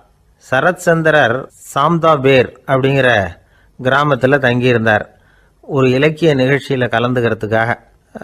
அதுக்காக ஒரு கல்கத்தாவுக்கு போக வேண்டிய சூழ்நிலை. அதுக்காக புறப்பட்டார். அந்த சமயத்தில் பின்னாடி இருந்து யாரோ அவரை கூப்பிட்டாங்க. இப்படி கூப்பிட்டவரை பார்த்து இன்னொருத்தர் யாரோ அதட்டி இருக்கிறாங்க. போகிறவரை ஏன் இப்படி கூப்பிடுறீங்க அப்படின்னு. ஏன் கூப்பிட்டா என்னன்னு கேட்டிருக்கார் சரத் சந்திரர். புறப்படுறவங்கள பின்னாடி இருந்து கூப்பிடுறது அபசகுனம், போகிற இடத்துல ஏதாவது ஆபத்து வரலாம் அப்படின்னு அதுக்கு விளக்கம் கொடுத்துருக்கிறார் அவர். உடனே சரத் சந்திரர் சொன்னாராம், இதோ இவங்க என்னை இலக்கிய கூட்டத்துக்கு அழைச்சிட்டு போகிறாங்களே, இதை விட வேற என்ன ஆபத்து வந்துட போகுது அப்படின்னாராம். இப்படி சரத் சந்திரருக்கு இயல்பாகவே நகைச்சுவை உணர்வு உண்டு. அவருடைய நண்பர் ஒருத்தர் வீட்டுக்கு கூப்பிட்டுருந்தார். அங்கே ஒரு கச்சேரிக்கு ஏற்பாடு பண்ணியிருந்தாங்க. சரத் சந்திரருக்கு இயல்பாகவே கச்சேரியில் நீண்ட ஆலோசனையெல்லாம் கேட்கறதுக்கு பொறுமை இருக்காது. அதனால் மெதுவாக பாட போகிறவர் எப்படி அப்படின்னு கேட்டிருக்கார். அவருக்கு ரொம்ப நல்லா பாட தெரியும் அப்படின்னு சொல்லியிருக்கிறாங்க. அதுக்கு சரத் சந்திரர், பாட தெரியுங்கிறது சரி, பாட்டை நிறுத்த தெரியுமா அதை சொல்லுங்கள் முதல்ல அப்படின்னாராம். ஒரு இலக்கிய கூட்டம் ஏற்பாடு பண்ணியிருக்கிறோம், நீங்கள் அவசியம் அதில் பேசணும் அப்படின்னு கேட்டுக்கிட்டார் ஒருத்தர். வேணாங்க, 4 பேருக்கு முன்னாடி நிற்கிறதுனா எனக்கு ரொம்ப கூச்சமாக இருக்கும் அப்படின்னாரு இவர். ஏன் சார் இன்னமும் குழந்த மாதிரி கூச்சப்படுறீங்களே அப்படின்னார் அவர். அவரை ஒரு மாதிரியாக சமாளித்து அனுப்பி வச்சுட்டு அதுக்கப்புறம் அதை பற்றி இவர் யோசித்து பார்த்துருக்கார். சில நிபுணர்கள் எழுதியிருக்கிறத படித்தும் பார்த்துருக்கிறார். மனோதத்துவ நிபுணர்கள் என்ன சொல்கிறாங்க தெரியுமா? 10லேருந்து 20% குழந்தைகள் பிறக்கிறப்பவே கூச்ச சுபாவம் கொண்டதாக தான் இருக்குதான். ஒரு தாத்தா தன்னோட பேர பிள்ளைய ஆசையாக கூப்பிடுறார் விளையாட்டு காட்ட, அதை அழுதுகிட்டு ஓடி போகுது. ஒரு அம்மா தன்னோட பிள்ளைய பள்ளிக்கூடத்தில் சேர்க்கறதுக்காக கூப்பிட்டுக்கிட்டு போகிறாங்க. அந்த புள்ள அம்மாவோட முந்தானையில் ஒளிஞ்சிக்கிட்டு வெளில வரமாட்டேங்குது. இவங்களெல்லாம் எப்படி சமாளிக்கிறது? குழந்தைகளோட கூச்ச சுபாவத்தை போக்குறது எப்படி? இதுக்கு நிபுணர்கள் சில யோசனைகளை சொல்லியிருக்கிறாங்க. மற்றவங்களுக்கு முன்னாடி என் பையனுக்கு கூச்சம் ரொம்ப அதிகம் சார், மற்றவங்க பார்த்தா ரொம்ப வெக்கப்படுறான், இப்படி சொல்கிற அப்பாக்கள் உண்டு. என் பையன் புது மனுஷால பார்த்தா அட்டையாக ஒட்டிக்குவான் சார் அப்படின்னு சொல்கிற அப்பாக்களும் உண்டு. இப்படிலாம் குழந்தைகளுக்கு முத்திரை குத்துறது ரொம்ப தப்பான். புதுசாக யாராவது வீட்டுக்கு வந்தால் குழந்தை தானாக தன்னோட கூச்சத்தையும் பயத்தையும் போக்கிக்கிட்டு சகஜமாக மாறி வர்றதுக்கு வாய்ப்பு கொடுக்கணுமா. ஒரு கூட்டத்துக்கோ அல்லது சொந்தக்காரங்க கல்யாணத்துக்கோ குழந்தைய அழைச்சிட்டு போகிறீங்க, அங்கே போய் கட்டாயப்படுத்தி குழந்தைய மற்றவங்க கிட்ட பேச சொல்லக்கூடாது. சில சமயம் குழந்தை தானாக தன்னுடைய கூச்ச சுபாவத்தை விட்டு பேசுறதுக்கு முன் வந்தால் அதை பாராட்டணும். குழந்தை கலகலப்பு இல்லாமல் மௌனமாக இருந்ததுன்னா அதையும் கண்டுக்கக்கூடாது. குழந்தை பேச ஆரம்பித்தா அதை ஆர்வத்தோடு கவனிக்க தெரியணும். கலந்து உரையாடுற பழக்கத்தை வீட்லேயே ஆரம்பிக்கலாம். கேட்டதுக்கு பதில் சொல் அப்படின்னு நீங்கள் அதிகாரம் பண்ணிகிட்டு இருக்கக்கூடாது. அது குழந்தைக்கு பேசுகிற சந்தர்ப்பத்தை குறைச்சிருமா. இப்போ நாம் அதிகாரம் பண்ணால் கேலி செய்கிற பழக்கம் குழந்தைகளை ரொம்ப பாதிச்சிருமா. பெரியவங்களானதுக்கு அப்புறமும் சில பேர் கூச்சத்தோடவும் பயத்தோடவும் இருக்கிறதுக்கு இதுதான் காரணம். சின்ன வயசில் அவங்கெல்லாம் ஏதாவது கேலிக்கு ஆளாகி இருப்பாங்க. 2வது குழந்தை மூத்த குழந்தைய கேலிக்கு ஆளாகிற சந்தர்ப்பங்களை கண்டு கேலி பண்ணினா அது இளம் நெஞ்சங்களை விட்டு நீங்கிறதே இல்லையா. எப்பவும் குழந்தையோட நடை உடை பாவனைகளை பற்றி சொல்லிக்கிட்டே இருக்கக்கூடாதான். அதுவே கூச்ச சுபாவத்தை கொண்டுட்டு வந்துடுமா. அப்பா எங்கேன்னு யாராவது கேட்டால் இது மாதிரி இன்ன காரியத்துக்காக வெளியில் போயிருக்கார், இத்தனை மணிக்கு திரும்பி வருவார் அப்படின்னு சொல்கிற அளவுக்கு குழந்தைகளை பழக்கப்படுத்தி வைக்கணும். ஃபோன்லேயே யாராவது விசாரித்தா கூட இது மாதிரி பதில் சொல்லு அப்படின்னு சொல்லணும். சின்ன சின்ன மீட்டிங்கில் 4 வார்த்தை பேச தயார் பண்ணலாம். ஒரு கடையிலையோ அல்லது ஹோட்டல்லையோ ஏதாவது விவரம் கேட்கணும்னா உங்கள் குழந்தைய தைரியமாக அனுப்புங்க. குழந்தைகள் பணிவாகவும் பொறுமையாகவும் விவரம் கேட்குறப்போ கூச்ச சுபாவம் தானாக போயிடும். சின்ன வயசுலேயே இப்படிலாம் பழக்கப்படுத்தினாதான் வருங்காலத்தில் தைரியமாக இந்த சமுதாயத்தில் வாழ முடியும். இல்லைன்னா 60 வயசுலேயும் அடுப்பங்கரையை விட்டு வெளில வர்றதுக்கு கூச்சப்பட்டுக்கிட்டு தான் இருக்க வேண்டியிருக்கும். இந்த காலத்து பிள்ளைங்க எவ்வளவோ பரவாயில்ல, எதுக்கும் தயங்குறதில்ல, கூச்சப்படுறதில்ல. ஒரு அம்மா அடுப்பங்கரையிலேருந்து சத்தம் போட்டாங்க, டேய் ராமு, தயவு பண்ணி அந்த டிவியை நிறுத்துறா, அந்த பெண்ணோட குரல் மகா மோசம், அடுப்பங்கரையில் இருக்கிற என்னாலேயே அதை சகிச்சிக்க முடியல அப்படின்னாங்களாம். உடனே பையன் கொஞ்சம் கூட தயங்காமல் பதில் சொல்கிறான், அம்மா, இந்த குரல் டிவியிலேருந்து வரல, எழுத்த விட்டு மாமி தான் இங்கே வந்திருக்கிறாங்க, அவங்க தான் இப்போ என்னோட பேசிக்கிட்டு இருக்கிறாங்க அப்படின்னு நான். ஒரு பல்கலைக்கழகம், அங்கே ஒரு இலக்கிய பேராசிரியர், அவர் பாடம் நடத்திக்கிட்டு இருந்தார். ராபர்ட் ப்ரௌனிங் எழுதிய கவிதைகளை பற்றி சொல்லிகிட்டு இருக்கிறார். மாணவர்களும் ரொம்ப அக்கறையாக அதை கேட்டுக்கிட்டு இருக்கிறாங்க. ஒரு குறிப்பிட்ட கவிதையை பற்றி சொல்லும் பொழுது அந்த பேராசிரியருக்கே ஒரு சந்தேகம், அதாவது அந்த கவிதையின் சரியான அர்த்தம் என்னங்கிறதுல சந்தேகம். பேராசிரியர் யோசனை பண்ணார், அந்த கவிதையை முழுசாக புரிஞ்சிக்க முடியல. அதனால் மாணவர்களை பார்த்து சொன்னார், மாணவர்களே, ஒரு நாள் பொறுத்துங்க, இந்த கவிதையை எழுதின கவிஞர் எங்கள் வீட்டுக்கு பக்கத்தில் தான் இருக்கிறார். இன்னைக்கு சாயந்தரம் நான் அவரை நேரிலேயே போய் பார்க்குறேன், பார்த்து இதுக்கு என்னங்க அர்த்தம்னு கேட்டுட்டு வந்துடுறேன், அதுக்கப்புறம் உங்ககிட்ட சொல்கிறேன் அப்படின்னாராம். அன்னைக்கு சாயந்தரமே அந்த பேராசிரியர் கவிஞரை தேடிக்கிட்டு போயிட்டார். கவிஞர் அவங்க வீட்டில் அவர் பாட்டு உட்காந்துருந்தாராம்.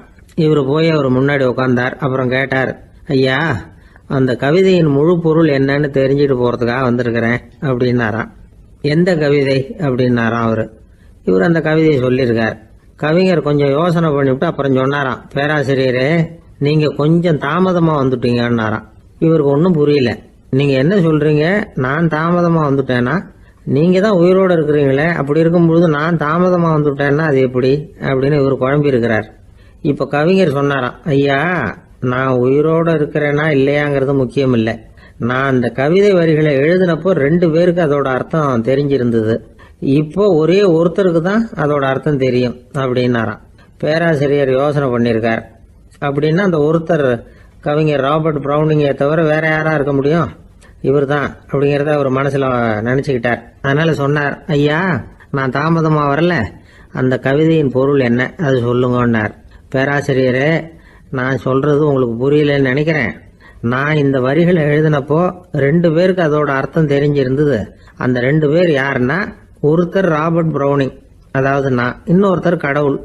இப்போ அது கடவுளுக்கு மட்டும்தான் தெரியும். நானே இதை பற்றி பல தடவை யோசனை பண்ணி பார்த்தேன். இது ரொம்ப அழகானது, ஆனாலும் ரொம்ப வழுக்கலானது. அதை பிடிச்சிட்டோம்னு நினச்சிக்கிட்டு இருக்கும் பொழுதே காற்று மாதிரி அது உங்ககிட்ட இருந்து ஓடி போயிடுது. எனக்கு ரொம்பவும் வருத்தமாக தான் இருக்குது. நிச்சயமாக நான் தான் இந்த வரிகளை எழுதியிருக்கிறேன், அதில் அர்த்தம் இருக்குங்கிறது எனக்கு தெரியும், அதை நான் உணர்றேன். ஆனால் நீங்கள் என்னை மன்னிக்கணும், எனக்கே கூட அதை என்னால் விளக்க முடியல. அப்படி இருக்கும் பொழுது உங்களுக்கு எப்படி அதை நான் விளக்க முடியும் அப்படின்னாரா அந்த கவிஞர். அனுபவிக்கப்படக்கூடிய எல்லாமே விளக்கப்படக்கூடிய ஒன்றல்ல, விளக்கப்படும் எல்லாமே அனுபவிக்கப்படக்கூடிய ஒன்றல்ல அப்படிங்கிறது ஞானிகளுடைய கருத்து. அதுக்காக தான் அந்த சம்பவம். வாழ்க்கையில் நீங்கள் தொடர்ந்து ஆய்வு செய்து கொண்டே இருக்கக்கூடிய விளக்கங்களை ஒருபோதும் அடைய முடியாத பரிமாணங்கள் இருக்கிறதுனால தான் அது அலுப்பு தட்டாமல் இருக்குது. உங்களால் நிறைய அனுபவிக்க முடியும், இருந்தாலும் நீங்கள் அனுபவித்து அறிந்த விஷயங்கள் கூட வார்த்தைகளால் விளக்கப்பட முடிவதில்லை அப்படிங்கிறது பெரியோர் சிந்தனை. இதெல்லாம் ஒரு பக்கம் இருக்கட்டும். நமக்கு தெரிஞ்ச பேராசிரியர் ஒருத்தர் 1 மணி நேரம் ரொம்ப விவரமாக வகுப்பு எடுத்தார். கடைசியாக சொன்னார், மாணவர்களே, ரொம்பவும் எளிமையாக விளக்கமாக எல்லா விவரமும் சொல்லியிருக்கிறேன், அதனால் இதில் உங்களுக்கு சந்தேகம் வர்றதுக்கு வாய்ப்பே இல்லை. இருந்தால்